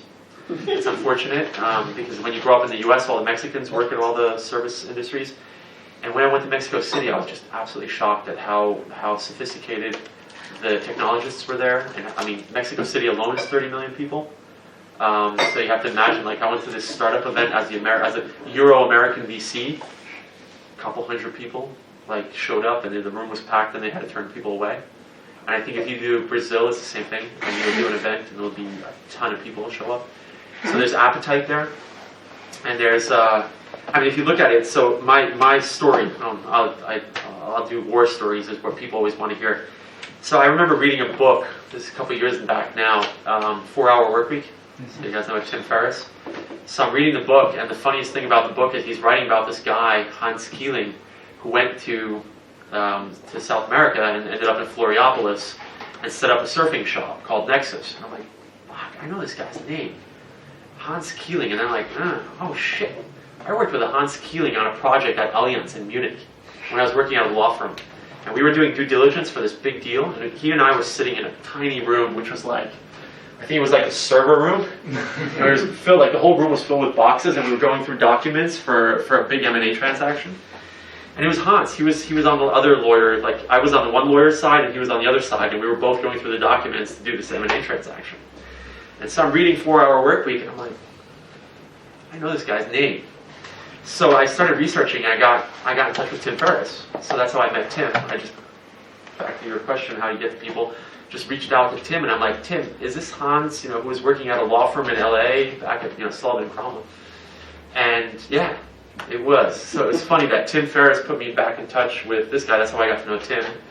And I called up and I said, what are you doing? And he went down there to get the fuck out of working, right? He met a Brazilian girl, married her, and set up a surf shop, right? He was a partner, he was a very successful partner making $1 million a year at a law firm. He just threw it all in and moved to Florida and became a surf teacher. Now he's back to being an entrepreneur because within the time that he's been there, it's almost 10 years now, but now the community is just all gone there, right? All these guys from California went down to Brazil who all wanted to surf, but they get tired of surfing at some point. So they go back to being entrepreneurs because that's what they know. And there's a lot of that community down there. And I think Florianopolis, which is a peninsula, with awesome waves, and it's kind of like the valley, the weather's always nice. And you have a lot of young people who have technical backgrounds. So there's kind of these hubs that are being created, and you have to kind of research where you go. And I think now is if you're going to go, it's the time to go. I mean, Singapore, all those markets are already being serviced. And I'd much rather go into a really emerging market that doesn't have a lot of competition versus just another market, right? That's my opinion, though. I mean, people will tell you their version. If someone's worked in Asia, they'll say Asia's great. I went. Israel's tough. I also have my opinion on Israel. I've done deals with Israelis, and this is nothing against Israelis. It's just their mentality of how they do business. If you're not Israeli, it's really hard to do business in Israel. And every deal you ever do with an Israeli benefits them before it benefits you. So I had a lot of experience at SAP because we bought Top Tier, which was Shai Agassi's company, out of Israel. And I knew Top Tier before we bought it. So I got to know Shai kind of maybe a year before SAP bought the company. It's extremely interesting. So if you go there, I mean, they are so entrepreneurial. And if you think it's hyped and like kind of crazy anywhere, go to Israel. Unbelievable. I mean, the amount of energy and kind of the amount of people who are into the startup world is big, but am I going to go to Israel and be like the 10,000th entrepreneur? Fuck no. And I mean, and look at the connection. I mean, the Israeli connection into the U.S. is so strong that they use Israel as a development hub and then go launch in the U.S. And there's just networks that are built that you can't break into. It's really hard to get into that inner circle in Israel. You won't get in unless you're Israeli. So I kind of tell people, be careful about Israel. And why would you go there? I mean, there's so many people there that are already competitive. What you can do is you can go and join a group there and work with them and learn a lot, because they're extremely sophisticated entrepreneurs and they're extremely entrepreneurial from a very young age. And then they like all go to war. So they're like, I mean, think about it. I mean, these guys are highly technical. Then they become soldiers for a year or two, and then they come back to running a company. And after you've been shot at, it's a different kind of mentality of how to run a business. You become very, and I'm not saying that as a joke. I'm saying it's kind of a sick way to think about it. But if you go and kind of have that crazy I almost died experience, and then go run a company, you're like, what the hell are you people all stressing about? Because when you're running a company, and I've done this so many times, people always flip out like about business issues, and I'm always like, could be dead. Right? When it really comes down to like how bad everything is, I'm like, well, you could be dead. So don't stress out about kind of company things, right? It becomes really stressful. But back to Israelis, they're so hardcore, and the way they tick, it's hard to keep up, and the way they negotiate, it's like, I mean, that's where you're worried about punching people. I've almost gotten into a fist fight with Israelis, and they will fight you. And they'll probably kick your ass because they're like special forces, right? So, yeah. I used to be a bouncer, so I've gotten into my share of fights, but I wouldn't fight an Israeli. I mean, there's just, they're all crazy. So. Back to these ideas and what to start with and where to look for inspiration.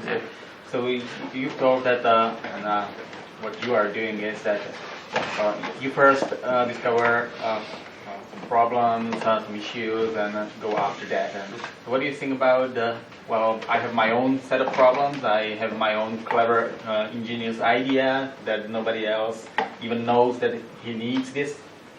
So what do you think about this kind of, that I'm going to pursue my own idea and... There's a place in this world, obviously, for new ideas, right? I mean, Facebook, was Facebook new when it launched? I mean, there was Friendster before. I mean, Facebook initially was a dating site. Was that new? No.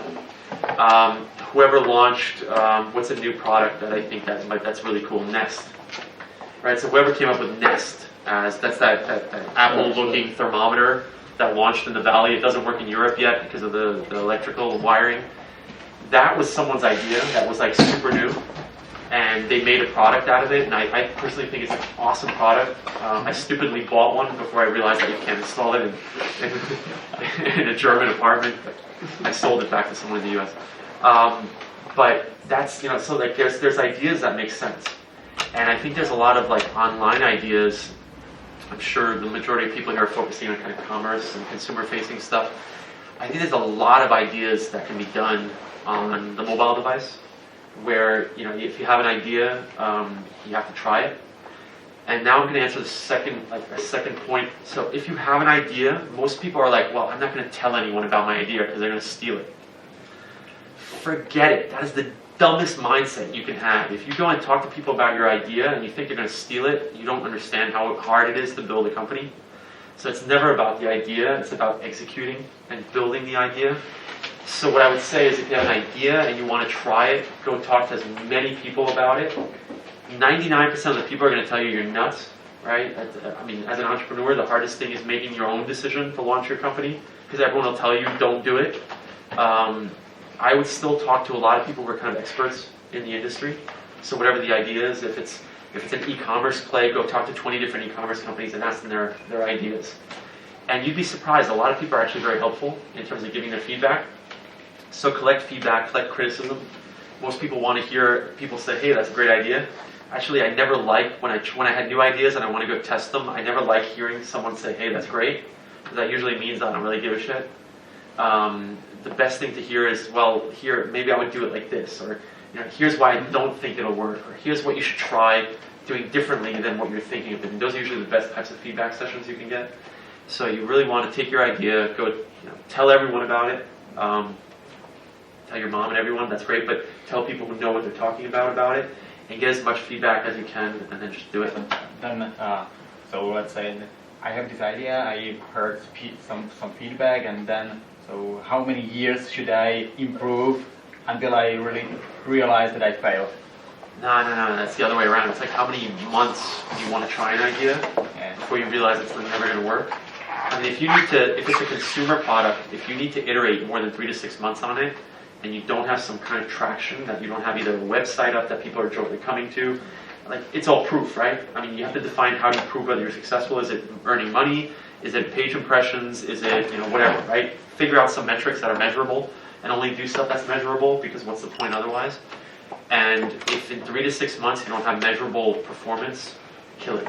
Do the next thing, right? I mean, it's again, there's certain types of products that need years.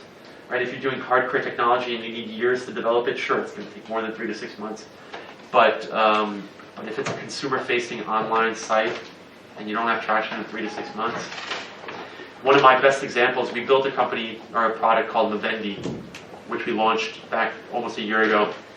And what it was it was for the mobile. It was an app that allowed you to basically use the phone to scan receipts. I mean, there's 5 different companies doing something similar. But the approach that we wanted was, we said, instead of people that are like traveling salesmen using a receipt scanner to do their expense reporting, which is the business case, we said we want to basically have the typical person who doesn't know how to manage their own money and give them a way to track their spending, so that, let's say it's like the 3rd week of the month, they could look at the app and say, this month I've spent $1,000 and I make $1,600 a month, so I got to hit the brakes on my spending. And we talked to like hundreds of people. So we like talked and talked and talked. Everyone said, build it and I will use it. I mean, this is the best idea ever. I want it, give it to me like right away. So we built it fairly quickly, and then we launched it. And we had like 50,000 downloads of the app. The biggest problem is that recurring usage was like 0.1%. So 50,000 people basically downloaded the app, and like 1 person came back and used it a second time. Right? So people were super lazy. What we never thought about is, will people continue using it? Will they actually take the time to scan in all their receipts? And we never actually thought to the conclusion on that. So we were able to launch it, basically test it and kill it in 6 months. And I mean, it was a great product, and we still have it. And I love it. It's a great app, but it sucks. No one's using it. Right? You don't want to fall in love with your ideas. And one of the biggest problems, and this is a problem that I had as a VC for a long time. You fall in love with your investments. Just like an entrepreneur, it's your baby. Your startup becomes your baby. Don't ever fall in love with a business. I mean, that's the worst thing. It's like you're the worst investor if you fall in love with your stocks. You're the worst investor as a VC if you fall in love with your companies. And you're the worst entrepreneur if you fall in love with your product. I mean, you have to love your product in the sense of being passionate about it. But if you fall in love with your idea and don't kind of iterate and give people what they want versus what you love, you're going to be screwed. So it's really hard to not do it because you kind of spend so much time on it. But it's something that I always recommend to people that don't fall in love with your idea. And a lot of times killing off things makes you, it's destructive construction, right? So by breaking things and killing off certain products, you might come up with new ideas. And it's usually really good to just kind of do that kind of on a regular basis. So do you use Kickstarter for searching for new ideas? No, not at all, because Kickstarter is so consumer oriented. And if you look at Kickstarter, like this, you always hear about the sexy Kickstarter things that raised, the Veronica Mars movie just raised like $2 million in a day. Great, what do I care? I don't give a shit about the movie business. So I'm not really able to source ideas there because I'm doing financial products which aren't on Kickstarter. So it doesn't make sense for me. If you want to steal ideas of new iPhone cases, right? There's like 50 different Kickstarter projects for iPhone cases.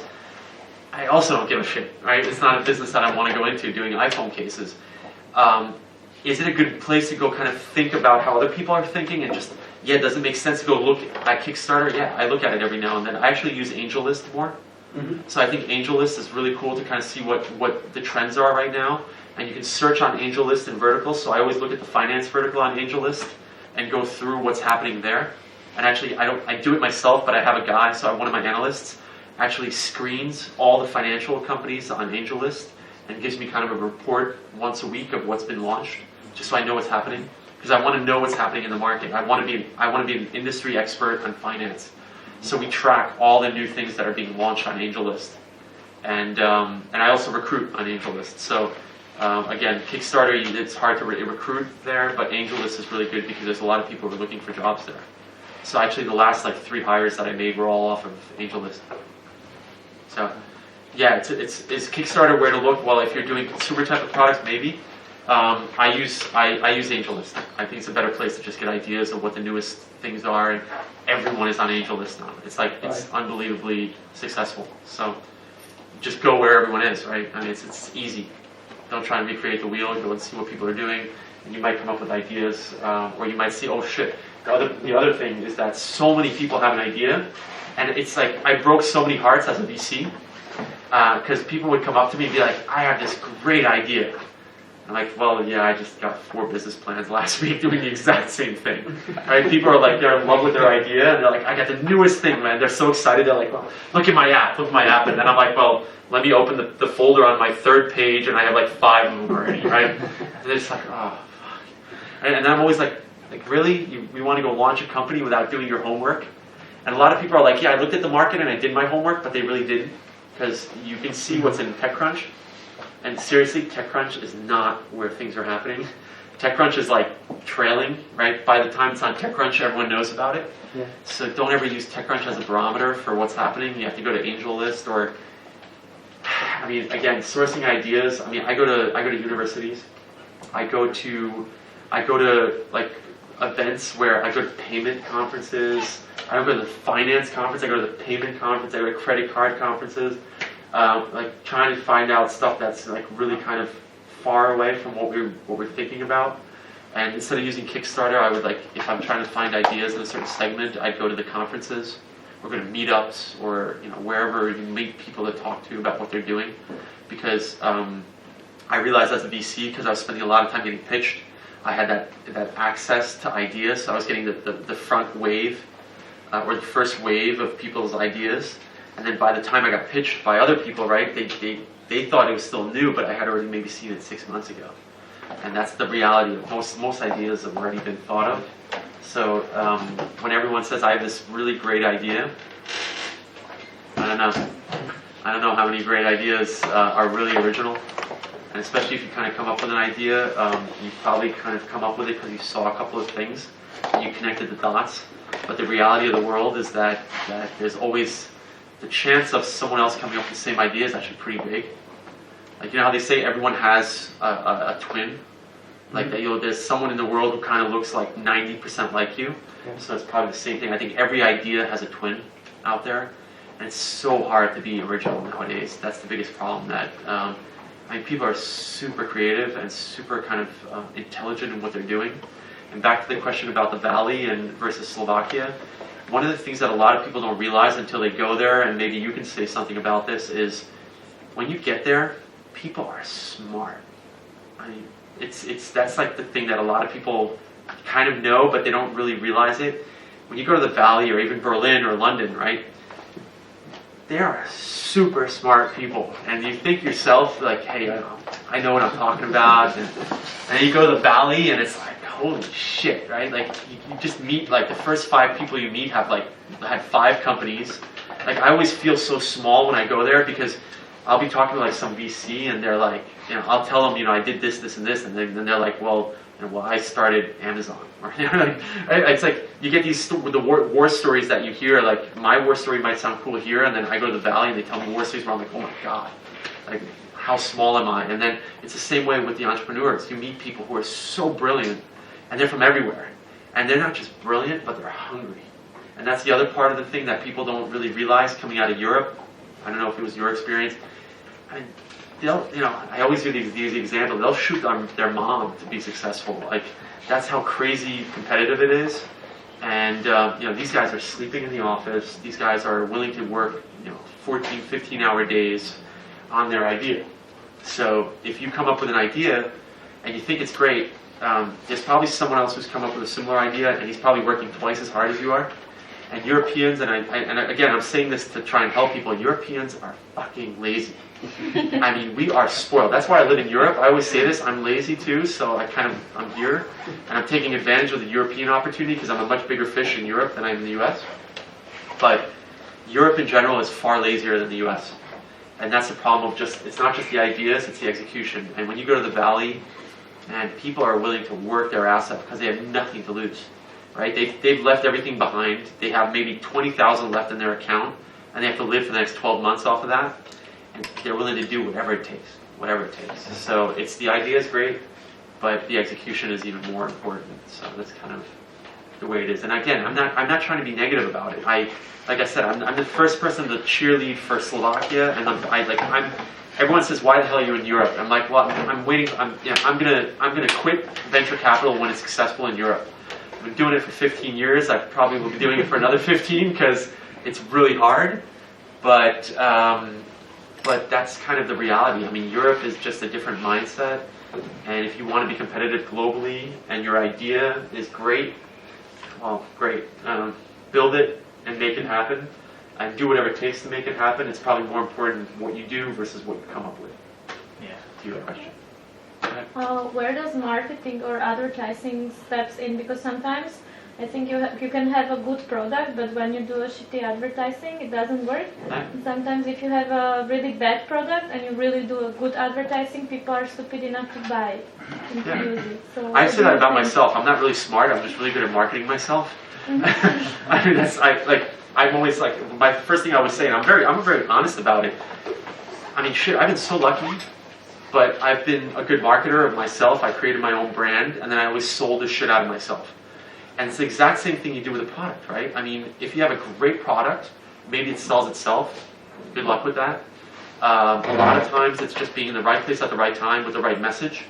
So I think a lot of times you can launch a European business, and if you market it well, you can do wonders with it. I mean, Dollar Shave Club, did you guys all see this?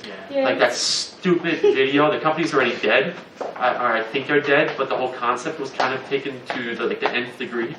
It was all about marketing. I mean, it's back to your question. I mean, it was pure marketing, shitty product. It depends on what you have in your team, right? I said back again, think about who's on your team and what can you do with the people that you have working for you. So if you have shitty tech, but you have a great marketer, then hype the hell out of your business.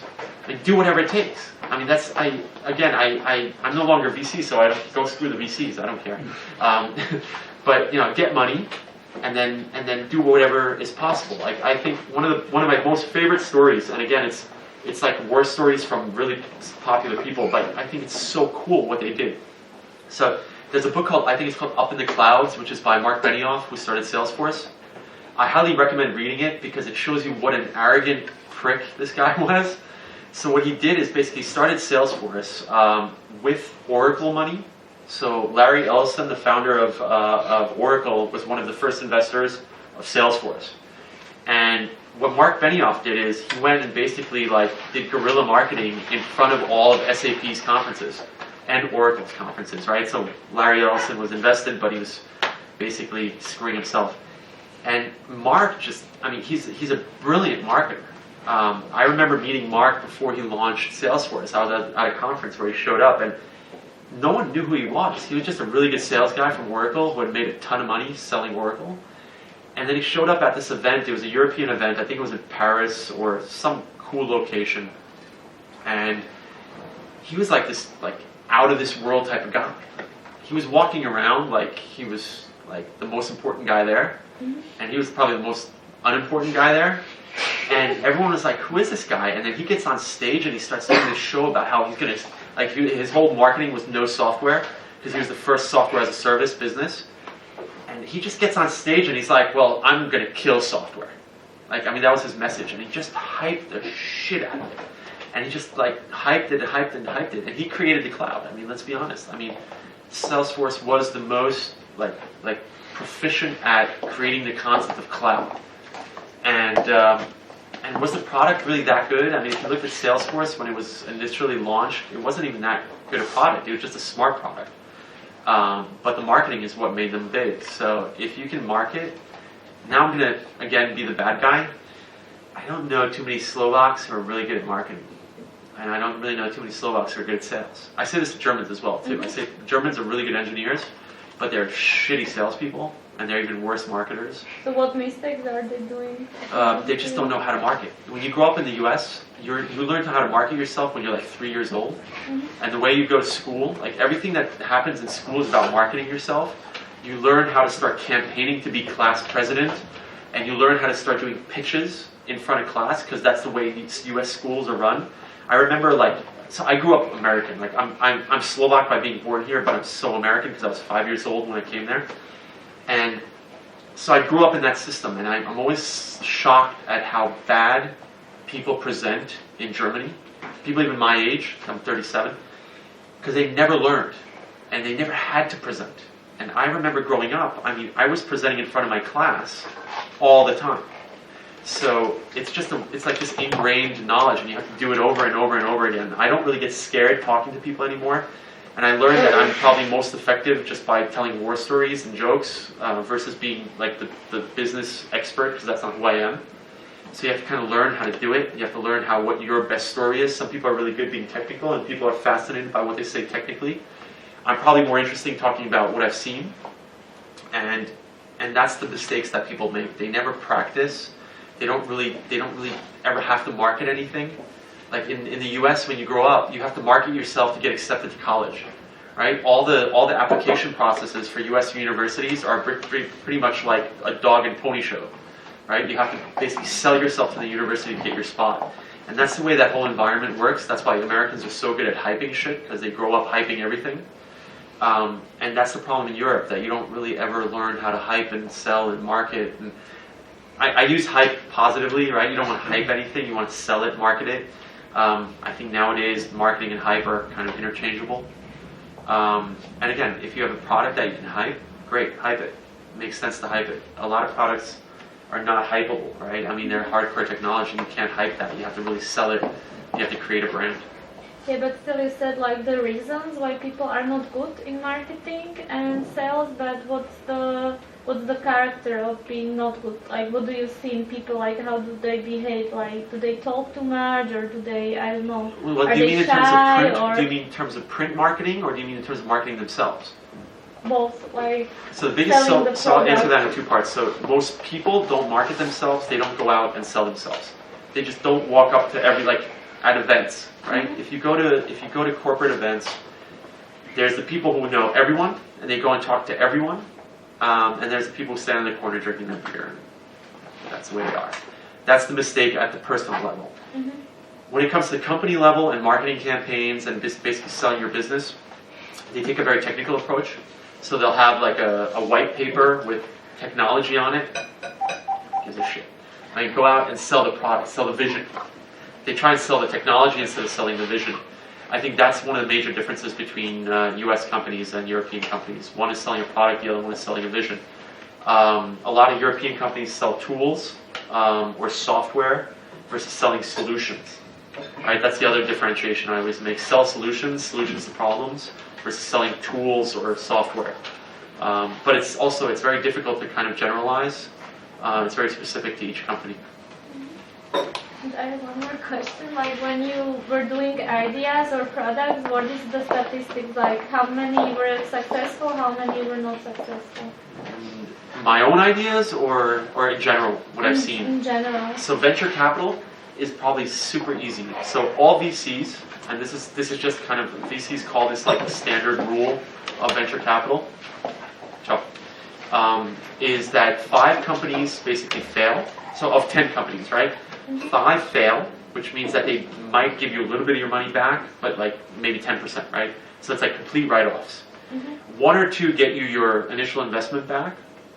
Another 1 or 2 get you like a factor of 3, so like 3 times your money back, and 1 is a home run, which is like 100x, right? That's the concept behind venture capital, and unless that one company gives you that 100x, it doesn't make sense to do venture capital because it won't pay for all your losses. If I look at my experience kind of over the last, let's say, 15 years of what I've seen, of what's been invested, 9 out of 10 companies fail. That's the actual reality. It would be great if 5 of your companies fail and 5 kind of get your money back. That's not true though. The reality is that there's maybe 10 funds. So let me take it even a step back. So back to venture capital. I know the real numbers of this. So 20 funds worldwide, 20 of probably 5,000 venture funds worldwide generate over 80% of the return. 20 funds. So do the math on kind of the whole venture market, what those 20 funds make, and why the guys at Kleiner Perkins, Sequoia, and all are billionaires. So the money is so big that they earn, and then there's like 5,000 funds that earn nothing. And when I look at like the funds that I was a part of, so SAP Ventures in the first 3 years delivered $500 million on the back of 40 million invested. So that was a huge return.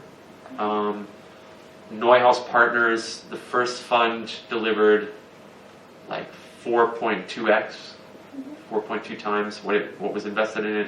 The second fund was at like 1.3x when I left, and the third fund was being invested, right, which we raised. So it's really hard to say how much is successful depending on who you talk to, but I say the reality is that 9 out of 10 companies fail, completely fail. Do you have any opinion what's the difference between companies who are successful and like this 1/10 of the companies and the companies who fail? Like what are they doing right, what are they doing I'd be here for the next 10 hours telling you what all the differences are. I mean, it's, again, I think one of the biggest mistakes in venture capital, or I say venture capital in startups, is that people don't really solve a problem, right? So they have, I think a lot of people build companies that are, I think TechCrunch or Mike Arrington called them like bullshit companies or something like that. I have to agree that there's all these like businesses that don't make sense. I think that's probably one of the biggest mistakes, is building companies that don't really make sense. They might be interesting for a year, but... So maybe you have explained already, but how do you validate the ideas? You've got 10 problems. How do you take those 4s or? So I'll answer the question as if I were still a VC. I'm not a VC anymore, so I'm building my own companies. So I think everything's great that I do. Every one of my companies is successful. But my point is that you hear 10 problems and you won't start 10 companies. So to answer, it's a very simple. It's super easy. I don't care about the problem. I care about the people. So every time I invested as a VC, I invested in the team. Mm-hmm. I would say I always bet on the jockey and never on the horse, right? Because it's always about the people. It's not about the technology. There's shitty companies out there. There's horrible technology out there that's so extremely successful. And there's phenomenal technology out there that just completely flops. I've invested in businesses which were such great technology, and they had so much of a lead on the market, and the team sucked. They didn't know how to market it. They failed a year or two later. And I had other companies where the teams were so amazing, and the company itself was nothing special. What do you mean by the team? I mean, isn't you who created the team, or who created the team? Well, now it's me and the team. So right now I'm employing people. Okay. So right now I'm picking people based on filling very specific roles in each company that we start. But as a VC, I was investing in a whole team. Okay. Right? So it was the CEO, the CTO, the COO, or mostly it was the engineer and the business guy. Right? It was usually 2 guys. One was an engineer, one was a business guy. Sometimes it was 3 guys. A lot of times it would be 3 business guys, surprisingly, and you'd have like one really smart guy, which we would often take a bet on, basically saying that he'd hire a good CTO, or you'd have even one guy, right? You'd have one person show up who was just so good, and I have to admit, a lot of the decision was gut. It was like making a pretty black and white decision of saying, do I want to bet on this guy or not? Because at the end of the day, it was a bet. You never know. And I have to say, like, almost 99% of the time that I invested, the day after I wired the money, I was like, oh my God, what did I just do?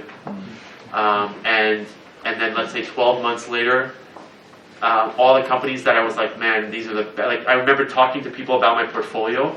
So let's say I made 10 investments. The 5 companies that I thought were the best investments in my life were probably dead 12 months later, and the 5 shittiest ones that kind of just happened were usually the most successful. My best investment out of Neuhaus Partners is a company called Abrupt, which I invested. Their first business was an SMS dating app. And I tell this story all the time. These guys, I set up Open Coffee Club in Hamburg, which is basically I would go sit at Starbucks and let people come do this. And they came to every damn Open Coffee Club and asked me a million questions, and like you, they wouldn't stop. I got one more. And they didn't give a shit about anyone else. They're like, oh, fuck off, I got one more. And the people are like, no, shut up, fuck it, I got one more. And they would just keep coming, and they kept asking me for meetings. And I ended up investing in them because I'm like, you know what? These guys are so fucking annoying that if this is how they're going to be with their customers, they'll eventually get them to buy. So we financed, the first business was Upity, and it was a cool idea. It was like dating for kids via SMS. I thought it was a good idea. 6 months later, it flopped, but they only spent half. I gave them $500,000. They spent $250,000, and they still had $250,000 left. And I said, look, before we shut this down, come up with another idea, and I'll finance it. I'll let you keep the money. And then they came back, and they wanted to do basically marketing or advertising for the mobile. And they came up with a concept, which is what Abrupt is now. and they're probably the highest revenue generator of my previous portfolio now. And the guys are they're like 27 or 28 now, and I invested in them like 5 or 6 years ago. And they become really good, like super good managers. The 2 guys that launched the business, they have about 100 employees now. It's super fun to go talk to them now because they've just become really good entrepreneurs. I'm just really proud of what they've done. I mean, I feel like a proud dad, right? Like kids grew up. Yeah, you know, who would have thought? When I invested in them, it was a gut feel, like these guys are good. But this was from the VC perspective, This right? is VC, and now I look more, can people fill the holes that I can't? So I'm looking to surround myself with people who know something about a space that I don't. So do I need good sales guys? No, I know sales. Do I know tech? No, so I hire a lot of tech guys. So let's say you have a team in Liquid Labs, yeah? They are performing well, they are working hard, everything, but everybody realizes suddenly that they won't be able to meet the 12-month deadline. So what are you going to do? So we have basically an up or out concept. If you're still there 12 months later and you have no traction, you're probably not there. It's actually 6 months. So I give everyone 6 months. If you're not up and running in 6 months, you're fired. And it's very black and white. I give you 6 months, and you either get it done or you don't. And the guys who perform do it in 3 months. They don't need 6 months. And I know in 3 weeks whether they're going to be there in 6 months or not. You know it. You just see it. So let's touch on another topic. How many of your companies exited, or run with their original idea, and how many changed the idea? And what's the possibility to change the idea within the labs? Yeah. So initially the idea changes a million times, right? Because we're prototyping it, we're testing it, so the idea changes probably 20 times in the first 2 or 3 weeks. Once we commit to trying to market test, it adapts. I'm not going to say it changes, but I hate the word pivot, but it pivots in the sense of it just changes direction a little bit. After 6 months, when we commit to building a business and we have market validation for it, it doesn't pivot within Liquid Labs, right? Because we try and get them out the door within 12 to 18 months. And the goal is to be completely out in 18 months at the latest. I can't finance it for longer. So it's a lot of pivoting or adapting initially, but once we pick an idea and we see that it works, we kind of put all our attention on that. Right. So you don't half a year, it didn't turn out, it's probably harder than I'll give you a perfect example. We had one guy that I hired, the Indian guy. He was trying to figure out what he wanted to do, and it was a mistake I made. I won't do this ever again. So we didn't have a specific idea for him to work on, but we thought he was a good guy, and he was fairly technical. He had a lot of kind of passion for the financial sector. And we said, okay, he told us like 3 or 4 things he wanted to work on, and then we hired him and said, come up with an idea in 3 months. 3 months later, he kind of had like 2 ideas that he wanted to dig into. And I let him, and I made the mistake, I should have fired him right there. And then 3 months later, he was still kind of trying to figure out which of the ideas made the most sense, and then we just said, okay, look, this isn't working. You got to go. So it's never 12 months. If someone's there for 12 months and they're not committing to something, they're never going to commit.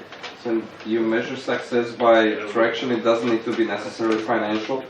Yeah. We define it up front. We say, how do we define traction? Is it page impressions? Is it downloads? Is it revenue? Is it, like for example, the fraud company? We defined the KPI there, key performance indicator, was number of devices that we were tracking per day. Mm-hmm. Right, and we're at about 50 to 60,000 devices a day now, so it's pretty successful. And that was the whole kind of like the key metric. We try and stick to one key metric because it's really hard if you have 3 or 4. Then they always negotiate with you and say, well, I'm hitting that metric, and I get, but you're not hitting that metric. So we try and define a very specific metric of either revenue, page impressions, or whatever the specific product is, or partnerships. Right, we have like one of our products now is probably the one that we just launched, is probably going to be measured by how many partnerships they have after like 3 months, because they need partners to launch the product with. So that's kind of a way to measure it. Users, I don't like users as a metric because of define user. I'd like to be a little bit more granular based on metrics, but yeah, we always define it up front. Just to point on measuring and getting feedback. You said that you would launch an app in Brazil, and if it gets million downloads, then it's a good app. But it has to be for free because. So if I launch an app in Brazil, the hurdle is 1 million downloads. Okay, but I mean, you get 1 million because it's for free. But if you charge it $5, but would they download it again? So the question is, can we launch a product, get 1 million downloads, and monetize it all within 6 months? Probably not. So we would decide up front: will we launch a company in Brazil that can get to 1 million downloads? So that's the first question. Would we do that at all? And second of all, would we launch a product that we could get 1 million downloads and then have to worry about monetizing? I wouldn't, because I'm not launching apps. I'm not in that pure app type of business, and I personally don't believe anymore in that true freemium model. I think the freemium kind of space is come and gone. If I look at, it's funny, I always use this example when it comes to 1 million downloads. If I look at my home page on my iPhone, so my home screen, because I have a couple screens and I use folders. So if I look at my home screen, I either have Apple apps on there, which is like photos, settings, or I have maybe 2 free apps. One is Twitter, one is Facebook, and everything else is a paid-for app. Because the ones that I've started using the most tend to be paid-for apps, because I feel that the quality of paid-for apps is somehow better, just because that's how people monetize themselves and deliver product. So I'm actually pretty skeptical about that whole freemium model going forward, and I think that's why I made that point about Brazil. It's very easy to get to 1 million downloads, but monetizing in Brazil is super hard because people are not as wealthy as the rest of the world. They don't like paying. They've been completely spoiled by their local market because everything's free, and it's all about advertising. Brazil is like Android of the world. Yeah, but it's a perfect example, right? People buy Android devices versus iPhones. And if you look at iPhone penetration, it's actually pretty low in very specific geographies, and everyone else is buying €150 or dollar Android phones. The reality, everyone always talks about the iPhone. Yeah, we all got iPhones. Yeah, my ass. The world doesn't have iPhones. If you look at users in the rest of the world, it's either Android or it's still old Nokias, right? But actually, most money is spent on iPhones still, on apps when we're talking the apps. And there you go. So do I go to Brazil and want to launch 1 million Android downloads, or do I want 100,000 iPhone downloads? I much rather have 100,000 iPhone app downloads in Brazil than 1 million Android downloads. But my point is, is it really a feedback, to have 1 million downloads if it is for free? I want to earn $5 per download. So. That's just an example I made. It's not something I do. Okay. So, and we probably agree that you cannot launch a $1 billion company out of Slovakia. So, what would you advise the local people? Is it not better not to chase for VC capital and have big eyes, but rather try to find an idea that could sustain a business? It would be good execution, sustainable business. I would say ask yourself, what do you want to build first, right? If you want to build a $1 billion business, the answer is super simple. How many $1 billion businesses are there? Well, that's what I'm saying. Are you arrogant enough to think you can build a $1 billion business? If you want to build a $1 billion business, pack up and go. That's the answer. If you don't believe or don't want to go build a $1 billion business, it's a very simple question. Let's say $10 million business would be enough. Yeah, but don't even bother talking to these. No, I'm serious. It's really like that. If you ask me, and this is a very arrogant comment, if I want to just make $1 million, I'm not going to even be sitting here. I know how to make $1 million super easy. I'm going to launch. I'm going to take money I have, and I'm going to buy 5 gas stations in Germany, and I guarantee you I'll make $1 million in the next 2 years. True. Because I know that because I have enough money, I don't have to borrow money from the bank. I can get 5 gas stations and make $1 million. No, but that's exactly the point. That sometimes it is easier. Yeah, but you wouldn't be sitting here if you want to launch gas stations. So you're probably thinking about some kind of a software company. And if you're listening to a VC talk, now seriously, if you want to launch a gas station, go home. I'm not really interested for you. I've been in the Valley for a while for a visit, and the problem I see, and it's just my opinion, that sometimes the people, they have the idea, but with all the VC investments, you get diluted so much that you actually end up being an employee with a minimum stake in the company, and unless you really make it like Amazon style big, it's interesting. But if you build a $10 million company without much investment that you get to keep, I don't know, 80% or 70%, it's probably a better deal than being famous and building a $1 billion company. You're taking the wrong approach. You're already looking at how much can I make versus building something you really love. But that's the reality sometimes. No, it's not. That's the problem. It's not. You're whiny. I'm sorry to be direct. No. You're being whiny and you're complaining. And it's like Slovak. And Slovak. Come on. Oh my God! Why don't you give me $100 million for free? Fuck off. No, right? I mean, no, but it's not that I would be. I mean, if I would be starting a company, I would of course be looking to maximize my share in it, and that's the deal. If you're successful. I'm being very provocative. But again, the thing is that if you want, it's such a mindset, right? The guys that went out, like everyone I met, I mean, we did MySQL, right? And I didn't even have direct contact. We got the deal because of Shai Agassi from Top Tier. Mm-hmm. But I mean, who would have thought, like, about a business that launches at a global scale that didn't even have any offices, right? They were completely international from day one. They had like satellite offices. They were crazy enough to think that they could become a standard worldwide. And they didn't think about the money at all. I mean, they were completely, and I hate the word passionate because it's so overused, but that's what it is. It's like they were nuts, right? And they were completely so focused on their product, and they were willing to do whatever it takes to make it successful. And I don't want to just use MySQL. And look at Facebook. All right, yeah, you can be the whiny Slovak or German or whatever, and say, look, Mark Zuckerberg's dad is a pretty successful dentist, and his mom's a lawyer. So, hey, Mark Zuckerberg has a better situation than I do because I'm a poor Slovak. I'm using my own example. My parents came with fucking nothing to the U.S., and I always laugh at everyone who complains, right? Because I'm like, look, my parents came with nothing to the U.S., and I still did well for myself. And I'm from Slovakia. But the guys that go and build these venture-backed companies, you never hear this out of their mouth. Like, oh my God, the VC is screwing me. You don't hear that. You never hear that. They actually go and get the best deal, and they're smart. They educate themselves beforehand. They figure out what is a VC going to do when he's negotiating with me. Mm-hmm. And right now, if anyone comes to me and says a VC screwed me, I say you are the dumbest asshole to come and complain to me about that. Because look at the internet right now. Brad Feld, Fred Wilson, Mark Zuster, and maybe Bijan Sabeh in Boston, 4 bloggers. Go and spend a month reading all their blog posts. You can learn everything you need to know about venture capital. And you can tell how passionate I am about this point because I always get so upset when people ask me, hey, the VC's going to screw me. No, he only screws you if you're unprepared, right? And the thing is that if you're completely unprepared, you don't do any of your homework, you're done, right? If you get in the door, you're already done. There's also the situation that, the VC is probably going to have a higher, or let me put it another way.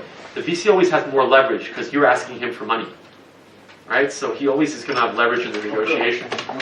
But if you're smart enough and you can pitch him an idea that he's excited about, he wants to incentivize you to be successful because if you're not incentivized to make a lot of money, he's not going to make a lot of money.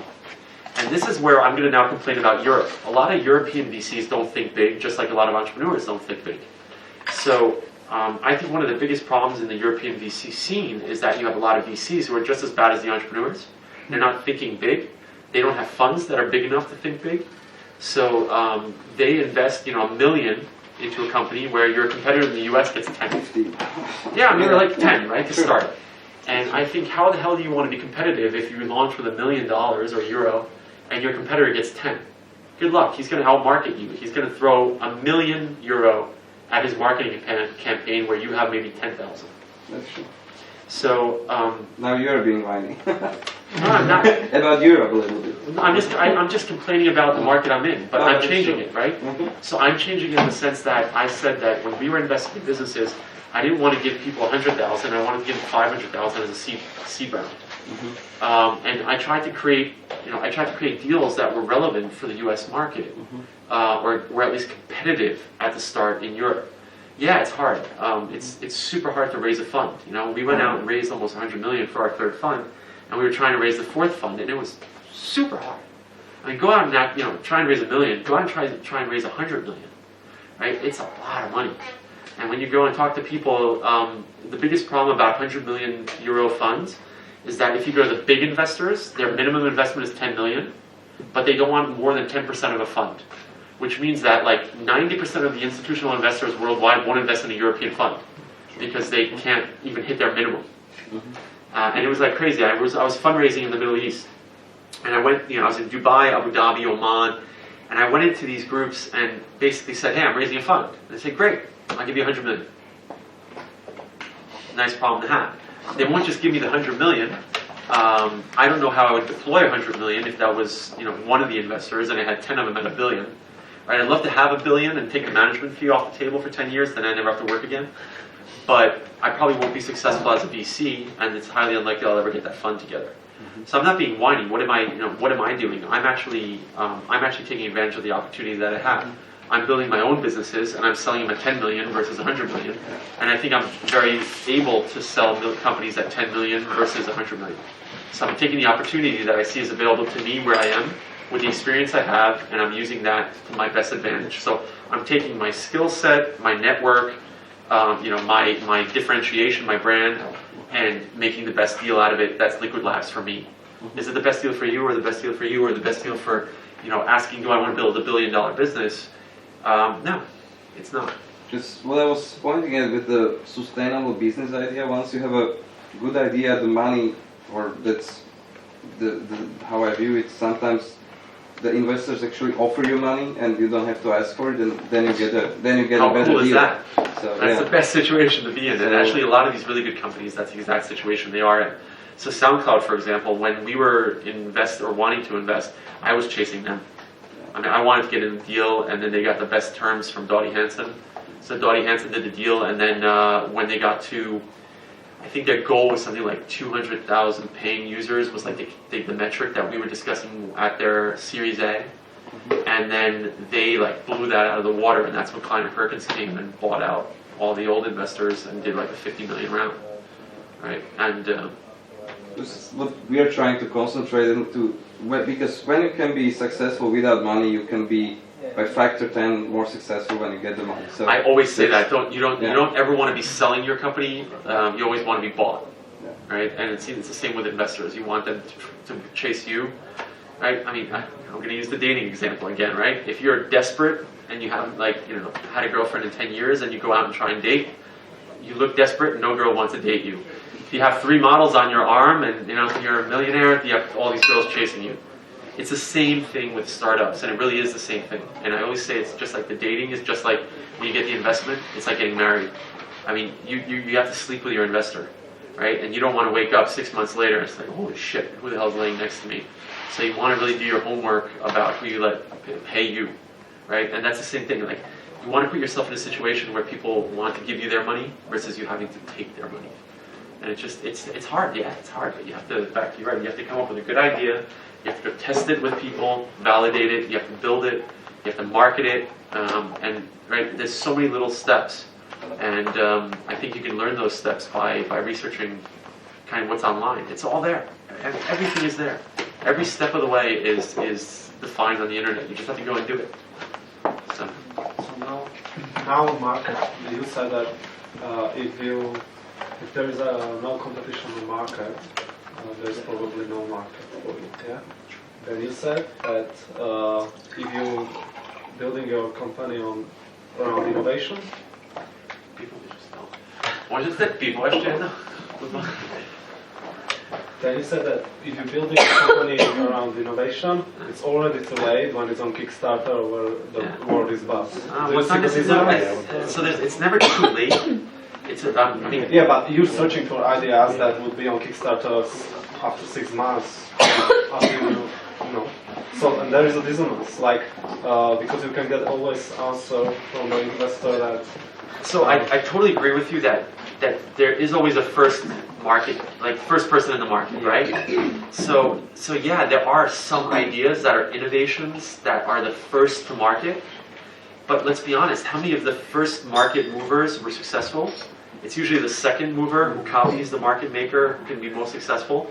Facebook is much more successful than Friendster. And again, it's the question of, do you want to be a market leader? Do you want to launch an innovative product which allows you to just kind of run with it from day one? I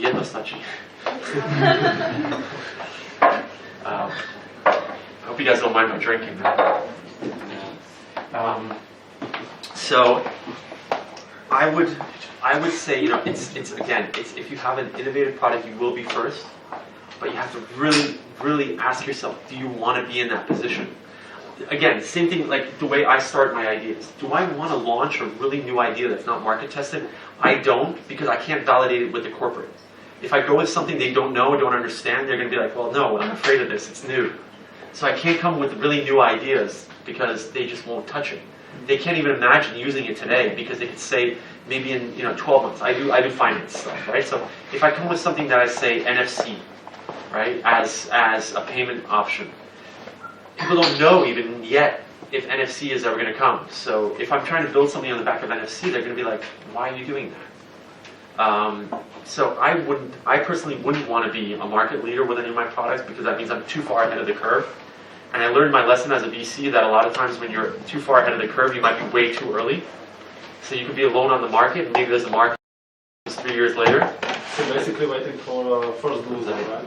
It's like you're waiting for a first fail in the field and then in the market. I'm not, again, my situation is a little bit different because I have Liquid Labs and I'm not a startup in that sense, but if you want my advice, again, you're in Slovakia, are you going to be able to take an innovative product out of Slovakia into the global market? I think, even your question, is there sustainable businesses where you could be innovative?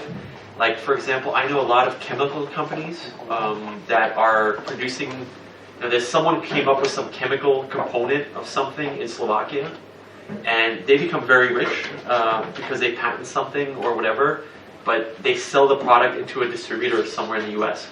I mean, that's one of the things that I always make the joke, like, growing up in Slovakia, my mom, I remember being totally freaked out by this. When I was like 12 or something, I came home one day and my mom had kombucha in the back, so it's that mushroom that like all the old ladies in the Gedinga, they grow it in in water.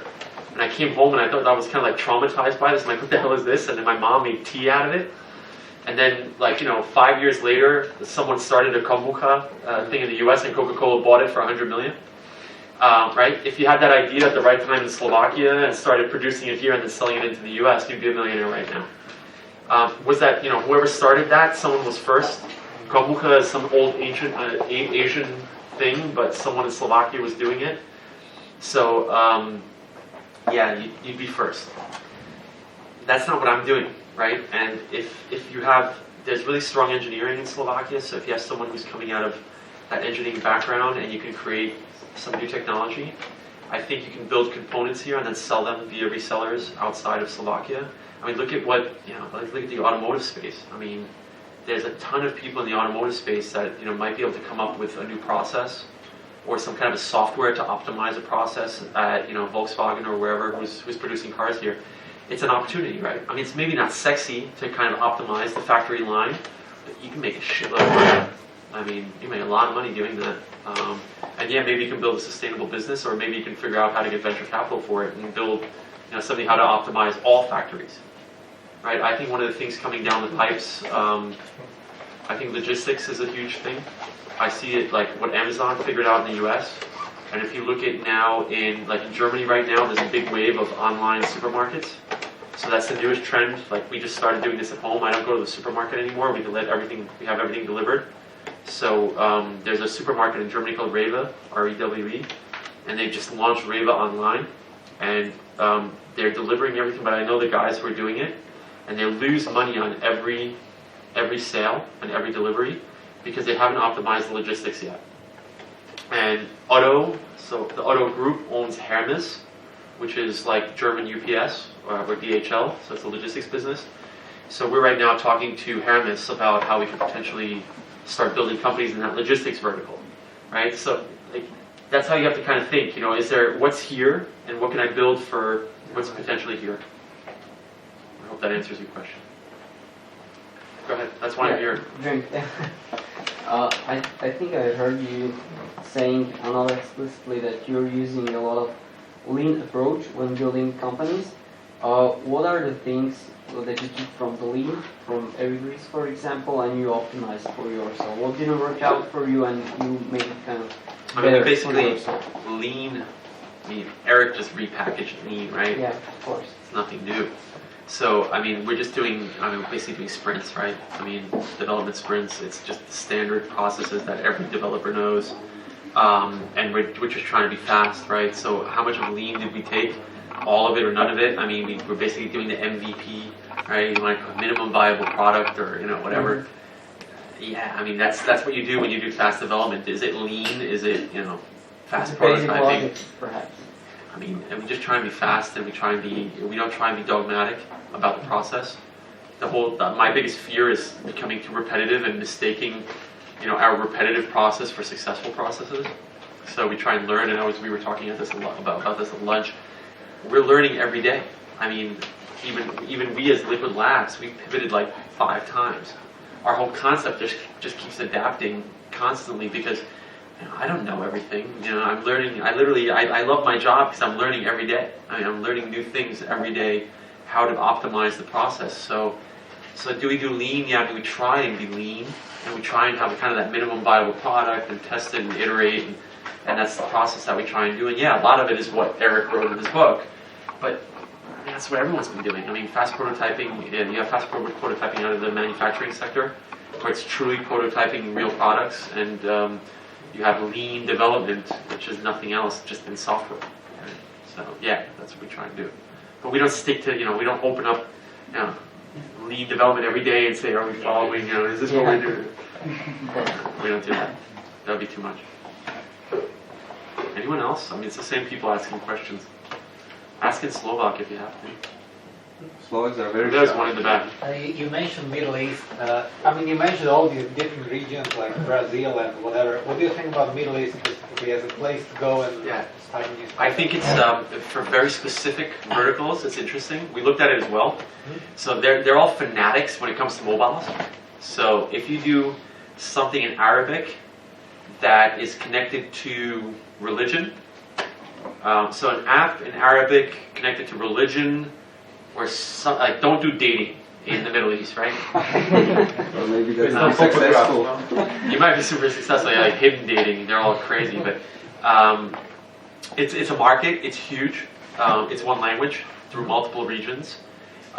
We were seriously looking at it. Like the telcos are actually pretty innovative. Or no, let me take that back. They're willing to innovate. So if you come with an interesting idea and work with a local telco, you can get very quick penetration.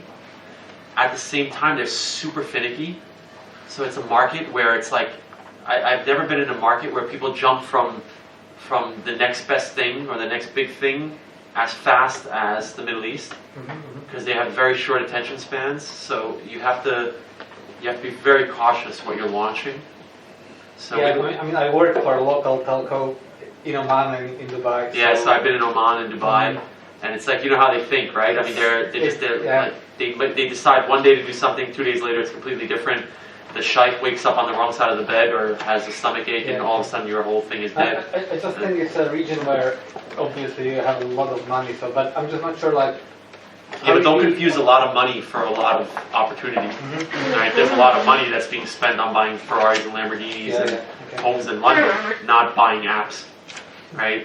So don't ever confuse money for a market.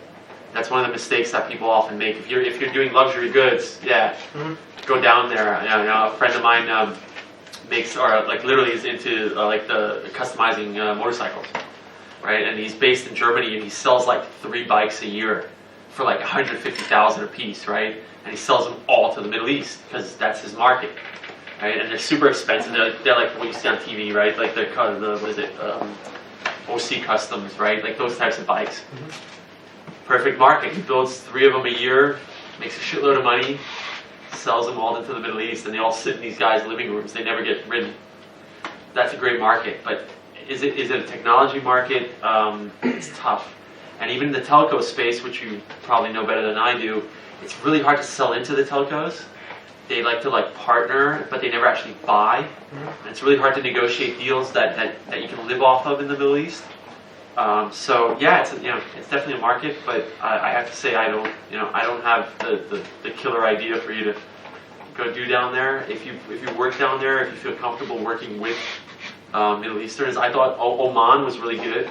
I thought people in Oman were really open for new stuff. I actually spent 1 year in Oman in a telco company. I mean, we saw the most like acceptance for things in Muscat.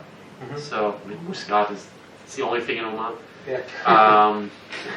And everyone disappears for a couple months down to Zanzibar.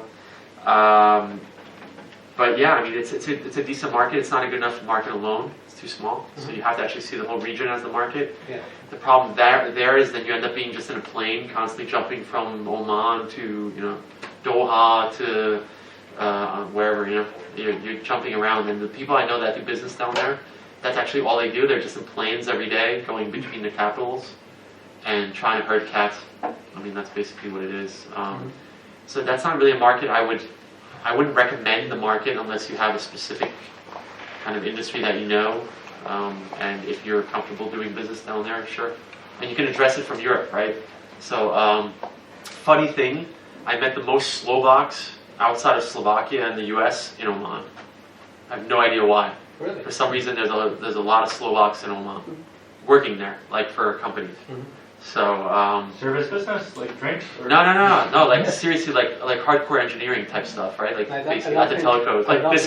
There you go, right there. I don't think any Slovak would work in the Middle East in the service business because it's all done by people from like Philippines and it's all Indian. Pakistan. So Yeah, if you have like Europeans in the Middle East, they're usually doing like normal jobs. And that's why, I mean, who knows, maybe there's like, for some reason they recruit, I don't know. I know for a fact that like the Middle East, if you want to do something in the medical space, is really good. So I know that, for example, in Germany right now, all these super rich guys out of Dubai or Abu Dhabi, they used to go to London. So they all buy a house in London for like 50 million, bring like, their whole harem with them and like all their family. So it's like 200 people. And they fly their cars to London and everything, and now there's not enough space. I mean, seriously, and they all go to the hospitals in London.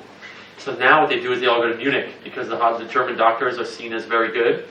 So I think there's a medical opportunity. So if you can do something in medical devices, some kind of health-related stuff, because look at the population, the mega rich kind of community in the Middle East is all getting old because it's the guys who were in that oil boom after the 60s.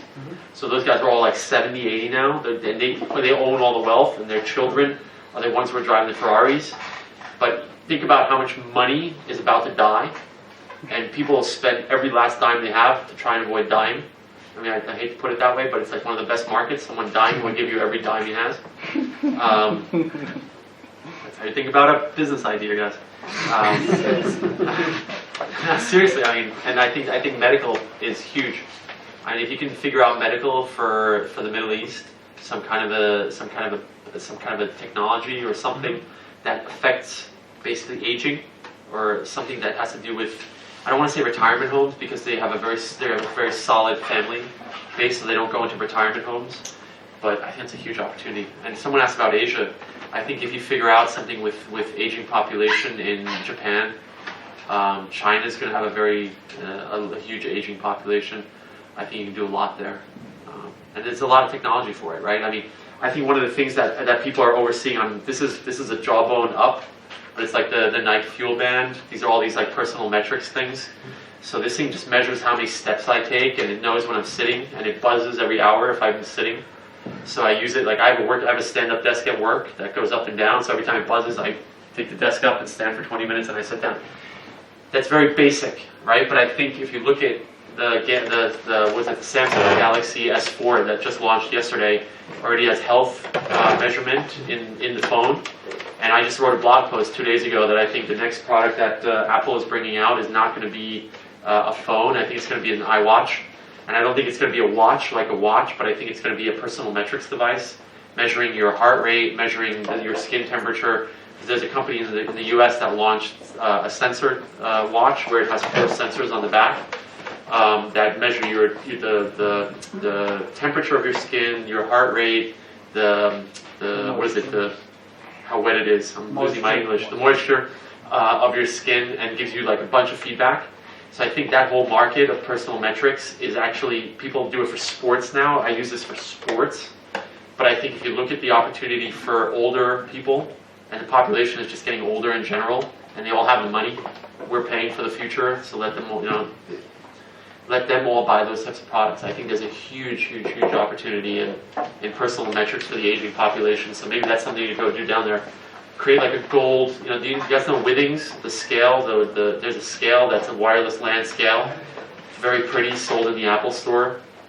Create a gold version of that for old people to measure when they're going to die. I mean, that's like that's how you have to think about those markets, right? That's great. Yeah, I mean, share your data on the Facebook automatically. I wish I started a funeral home in the right geography at the right time. I mean, if you look in the U.S. what people spend on caskets, and no one ever talks about funeral homes, how much they make. But every time like a friend of mine, his dad owns a funeral home. These guys make millions. It's unbelievable. There's So much money. business everywhere. Yeah, because people also in Slovakia. Taxes, We taxes and always get debt. Anything that has to do with taxes and debt. At the end of the day. Yeah, I mean, everybody dies once.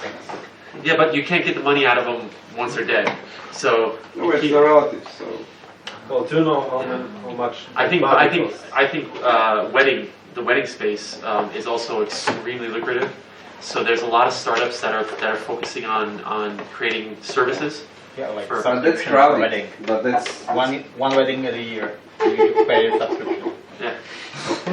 no, but wedding is quite crowded. But funeral homes. But that's not a good startup idea because it's quite established market. But Well, it depends. I mean, think about it. Think about how disruptively. I mean, again, I'm not doing things in but this is how I think, right?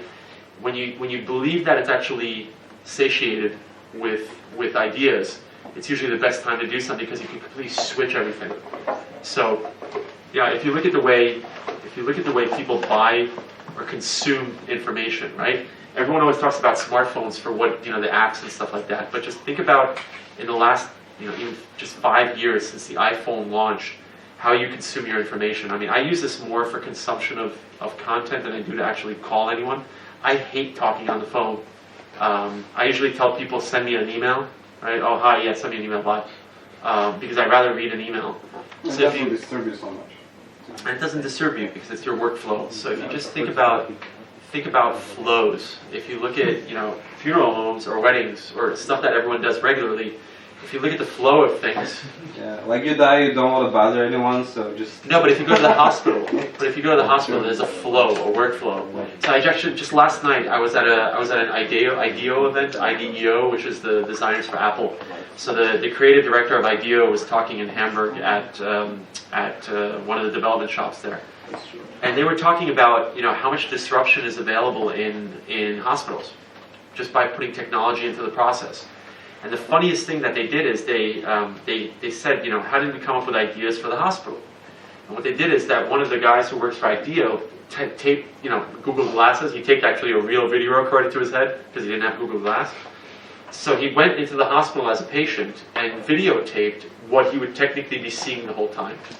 And the funniest thing is they went to all these hospital, they pitched the idea back to the hospital and they said, here's what the typical patient sees when he enters a hospital. Right, so you think of what you know about a hospital, and then they showed the videotape and they made it very uncomfortable. They just let the videotape run for like 10 minutes. And all you saw was look up. And for like 5 minutes, that's all you saw, because every patient that enters a hospital is laying on his back, and all he ever really sees is the ceiling. And especially once they put him in a room after he's been dealt with, he's sitting in his bed staring at a very boring ceiling. So they said, innovating in a hospital isn't about trying to think about, how people are moving in a hospital and the doctors and the nurses. It's about the patient who's staring at the ceiling. So they put ads there, right? That was the funny thing. That's what you thought they were going to say. Or funeral homes. Yeah, but what they actually... Or weddings. And weddings. Yeah. Don't like the old guys to get married to young hospitals. With happy ending. That's what they expected you to say, but it was the whole concept of the learning that they had out of that is that you're actually completely disconnected, and that majority of the patients actually aren't getting feedback. So they might even be talking to a doctor for a very short amount of time.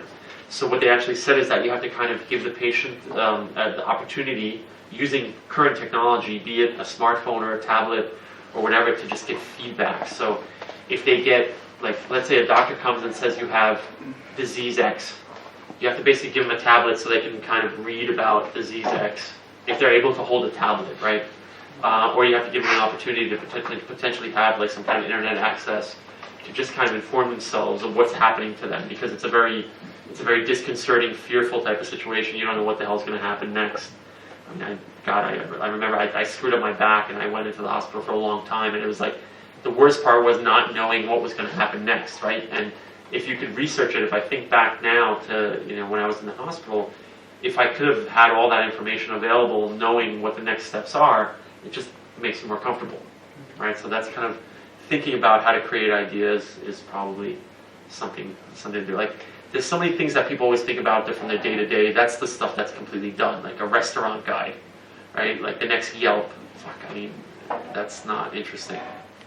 So just to your point with these hospitals, and where was the business case there? I mean, who funded that? No, so that was it was funded by the government. Okay. So they had basically a government with private entity type of, in the U.S. basically who pays for everything is the insurance companies. Mm-hmm. So the insurance companies are actually trying to figure out how to get you out of the hospital as quickly as possible. And the backstory was that they said the more relaxed the patient is, the quicker he heals. Mm-hmm. So the quicker he's out of the hospital, so the insurance company pays less. Okay. Fucking insurance companies. But that was the whole motivation. So it was a government together with the private sector type of fund that was financing that. But in the U.S., they do a lot of, so IDEO does a lot of work with the hospitals who pay for that to try and create a business case for themselves. So they pay for the study and they try and optimize their own services by getting people in and out the door quickly and building them faster, or whatever. Mm-hmm. I mean, in the U.S., hospitals are complete businesses, right? I mean, there's absolutely no social component to it anymore. I think it's a horrible model. That's one of the reasons I like Europe a little bit more, because you have, in terms of medicine at least, you have a little bit more of a social approach to it. Yeah. In the US, they innovate also how to keep people longer in prison, because it's also a business. So one way to think about it. Well, if you think about it, what does a typical prisoner cost? $50,000 a year, with all the costs fully in. Think about who takes that money out of the system. It's government employees, basically created all by politicians, right? So are you going to be able to disrupt in that space? Probably not. Why do you think so many companies have tried to disrupt in the governmental sector? So that's another place I would never go do businesses, is in government. Mm-hmm. Because you have so many hurdles to the processes that are in place that your chance as a startup of changing standards, not happening. So, questions? I mean, I can talk forever. Yes, like I came a little bit late, so I don't know if you were already talking about it. So what were your like 2 or 3 successful products, and how did you come up with ideas, and how do you usually come up with ideas? Do you do like market research, or just you observe what you see, what would you want? Do you ask around? We can talk out. I kind of explained that, so I'm not going to answer it okay. again. But yeah, I mean, there's a process for it. Kind of what I said, that we research. We have a whole team for it. So I have people that basically are making up a team that's doing this process for us. So we build a team around kind of the whole idea as this topic here is. I have a question. What share does venture capital funds want for their money? What do they want? In terms of returns? What share? How many percent? So again, it's so difficult to say. For 100,000 you get so much. I know that we as an investor. So I was a Series A investor, less seed, more Series A.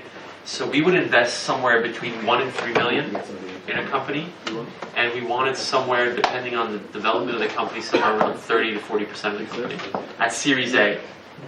And someone else asked me, I think he's not here in the room, what's the typical kind of like seed investment? And a lot of times, like the last, let's say 5 years, you've kind of had this whole development of these like incubators that'll give you maybe like 15,000 and get like 10% of the company, which I think is absolutely nuts for so little money. I've been seeing incubators in Germany kind of investing 100,000 and taking 30%, which is nuts. It's way too much. But again, it depends. Too much share or too much money? Too much share for too little money. Because again, a lot of people think short term and say, look, I want 30% of the company.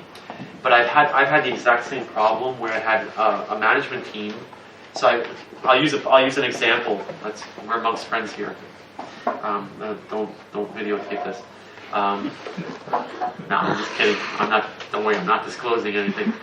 But there was a company I was invested in Berlin that went through multiple rounds of financing. And the management team of this business, after like 5 or 6 rounds, maybe owned 5% each of the company as 2 founders. So they had 10% of the whole business. And at the point that we were financing the business, the exit was like, I don't know, a realistic exit was somewhere, if they got 50 million, they would have sold it right away. The VCs would have not even made their money back. And there was 2 problems with that. And this is the thing that most people never think about. In venture capital, when you get an investor, don't ever think about the percentage ownership. That doesn't matter. Think about the terms of the deal. Because there's always something that people always forget about. It's called liquidation preference. And the liquidation preference means that all the money that comes in gets paid out first. So let's say you raise $25 million and you sell your company for $25 million. You don't own 10% of that. That $25 million is paid out first to your investors, and you own 10% of the rest, which is 0. Right? So owning 10% of a company doesn't mean you own 10%. What you have to talk about is fully diluted ownership, is the way it's defined. So when you ask someone, how much of your company do you own? The proper question is, what do you own of your company fully diluted? Because fully diluted factors in all the liquidation preferences. So asking the question, how much do I give away for how much you're going to invest in my company is, I'm not directing this at you, but it's a naive question, because it doesn't matter, right? It depends on the terms that you have. Because let's say you have a company and you own 100% of the company and you raise $1 million and you only give up 1% of your company. But you might have a liquidation preference of 99x. It's unrealistic, but there's even VCs who do a liquidation preference of 2 or 3x on their initial investment, because they say, I want to get at least 3 times my money back before you see any money. So you might own 99% of your company and your VCs only own 1%. You sell for $100 million. They've invested $1 million. They have a 99x liquidation pref. They take out $99 million, and then you own the rest, right? Which is still maybe nice for $1 million, but right? That's how it works. So don't ever ask how much percentage am I giving up. Ask what terms am I getting, because that's what matters more. So don't forget liquidation preference. And then the second part of that question is anti-dilution protection. So there's a very evil thing called anti-dilution protection that VCs have. If you do a round now at value A, and you do a second round at value B, if the value B is higher than A, good. If value B is lower than A, anti-dilution kicks in, which means that you give up equity, you give up even more of your ownership to the VC, because your second round valuation was lower than your first round. So that also factors in to how much you own when you exit the company, if you've always done higher rounds, or if you've done flat rounds, or if you even did lower rounds. So I know for a fact, one of the companies that actually, Brands for Friends, do you guys know them? It was kind of this like group selling business in Berlin. They were almost broke before they became successful. So they did a financing round because they needed money. And that triggered all kinds of anti-dilution clauses. And then they also did, I think there was a 3x liquidation preference on the money they got. So they ended up selling for like 80 or 85 million, but the founders only got maybe 10 million of that, even though they still owned a fairly significant chunk. Okay, they did well, right? I mean, 10 million is still good, but they didn't get as much as people thought they were going to get because of all of these terms. So it's actually, it's not hard to understand when you do the work to understand the terms. They're very simple, but there's a lot of them, and you have to spend the time understanding them before you sign a shareholder agreement. Okay.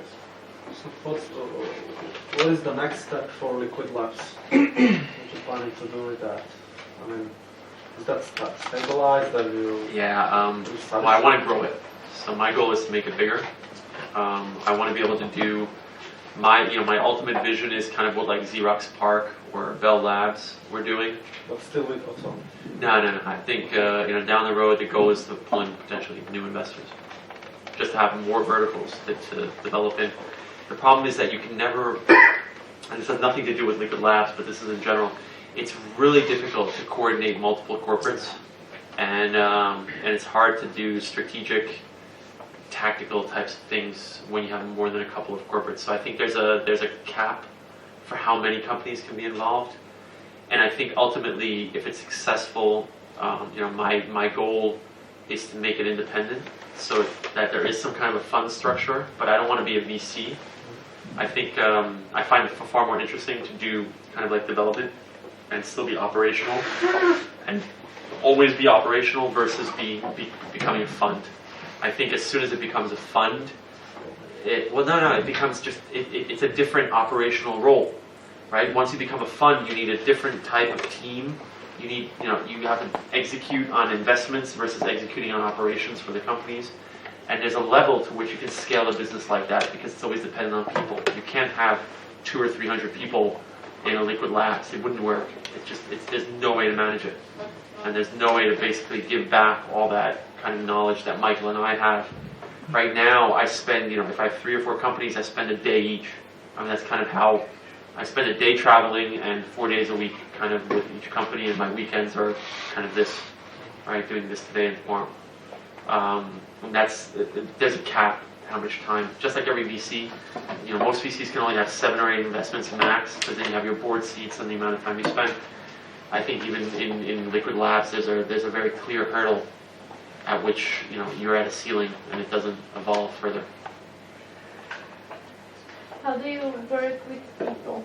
It's like, how do you hire people? For example, you see the person, you like him or her, or... Yeah, I actually have a very clear answer for this. I was going to blog about this. I have a list of things I want to blog about.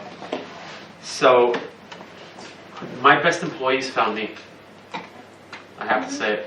If I look back at the last, literally 20 years of my career, my best hires were always people that found me. And they came and asked for a job, or they said, hey, here's why you want to hire me, versus people that I proactively looked for. And it's the weirdest thing, like my best investments, my best hires were always people who found me because they wanted to work with me. So Devicident, which we spun off, Roberto found me. I didn't hire him. He came and said, hey, I like what you're doing. Right, kind of like saying, hey, I heard what you're doing at Liquid Labs. I like the concept of Liquid Labs. I want to work for you. I don't really... Yeah. Good luck. I'm not here to hire. You can show off as much as you want. Yeah, but we can talk anyway. Sure. But yeah, I mean, it's people kind of proactively said, hey, here's what I want to do. They took the time to understand what we do. Again, I have no idea what you're doing.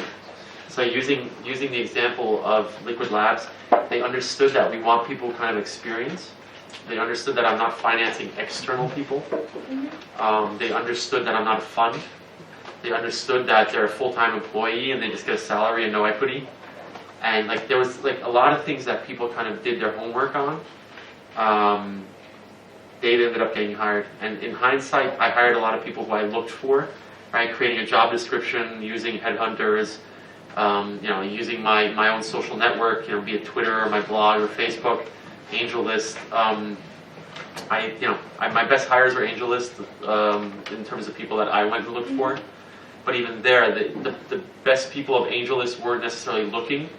They're people who had, maybe interested as their status, and then I just proactively approached them and said, hey, look, you fit a profile of what I want. And I looked. Right now it's almost getting to be too many people on AngelList, so it's hard to find people. But yeah, it's people who made the effort themselves. But my question was more towards like how you work, like, or maybe how you make decisions, because also decisions you have to make by working with people, not just hiring people, but also in business. Like, do you put all? I'm a dictator. I make all the decisions. Okay. No, seriously. Yes. Okay. But I decide so that people don't. That's the whole concept. It's my company. So Liquid Labs is Michael and me. And if we let everyone be part of the decision, it would never work because we would never come to a decision. No, but do you do like a research on internet, or do you put on your first impressions and instinct, or how do you decide? For people or for decisions? For decisions, yes. No, we decide. It's our experience. It's what we know. I mean, again, a lot of the decisions that we're making are decisions that I've probably made 10 times in the past. Mm-hmm. So, yeah, I mean, we're usually in a cycle. I gotta sit down. It's getting kind of hard. We've probably seen 99% of the questions that get asked, and we don't really make decisions along the lines of, okay, are we going to do A or B? We kind of have a situation where the lead of a company who's developing a business comes and says, you don't have to hold that anymore, I saw it, it's okay, you can put it down. All right. We don't get that black and white decision put in front of us. It's someone saying, hey, look, have you guys ever done this? Would you do it like this? And we just give them feedback and say, well, here's what I would do. And if they can't decide, we say, okay, go do that. Or we say, okay, here's my 2 things that I would do, pick one. Right? I mean, that's kind of how it works. But we're very top down because Liquid Labs is a startup, right? It's not a democratic process. I'm completely responsible for it. It's my money to make. It's business. It needs a leader. I'm kind of the guy who focuses outwards. Michael is more the guy who focuses inwards. So he spends more of the day-to-day decision making with the startups. I make more of the decisions that are strategy of the company, talking to investors, talking to partners. I'm focused on sales, so I'm making a lot of decisions about sales for the companies that are already selling product. Mm-hmm. I'm going to lose my voice if I talk more than another 5 minutes. Yeah, maybe I would like to invite you all tomorrow, because tomorrow Paul is also here, and you can hear your pitches and talk about your own project and give feedback to them. And also tomorrow is dedicated to the team development, all the team issues. So we'll have people here, Zoltán Demian, Lubita Sebestova, I don't know who else. We'll be here all day long. So you are welcome to come tomorrow. From Nikto není Američan. Od koľka? O 10:00? O 10:00, takže sa práve veciam v tíme, ako držať tým pokope, ako motivovať ľudí v tíme a týmto témom sa vlastne celý zajtrajší deň budeme venovať, no a vrajím popri tom s Paulom sa dá debatovať. Alright, come tomorrow. I'm done.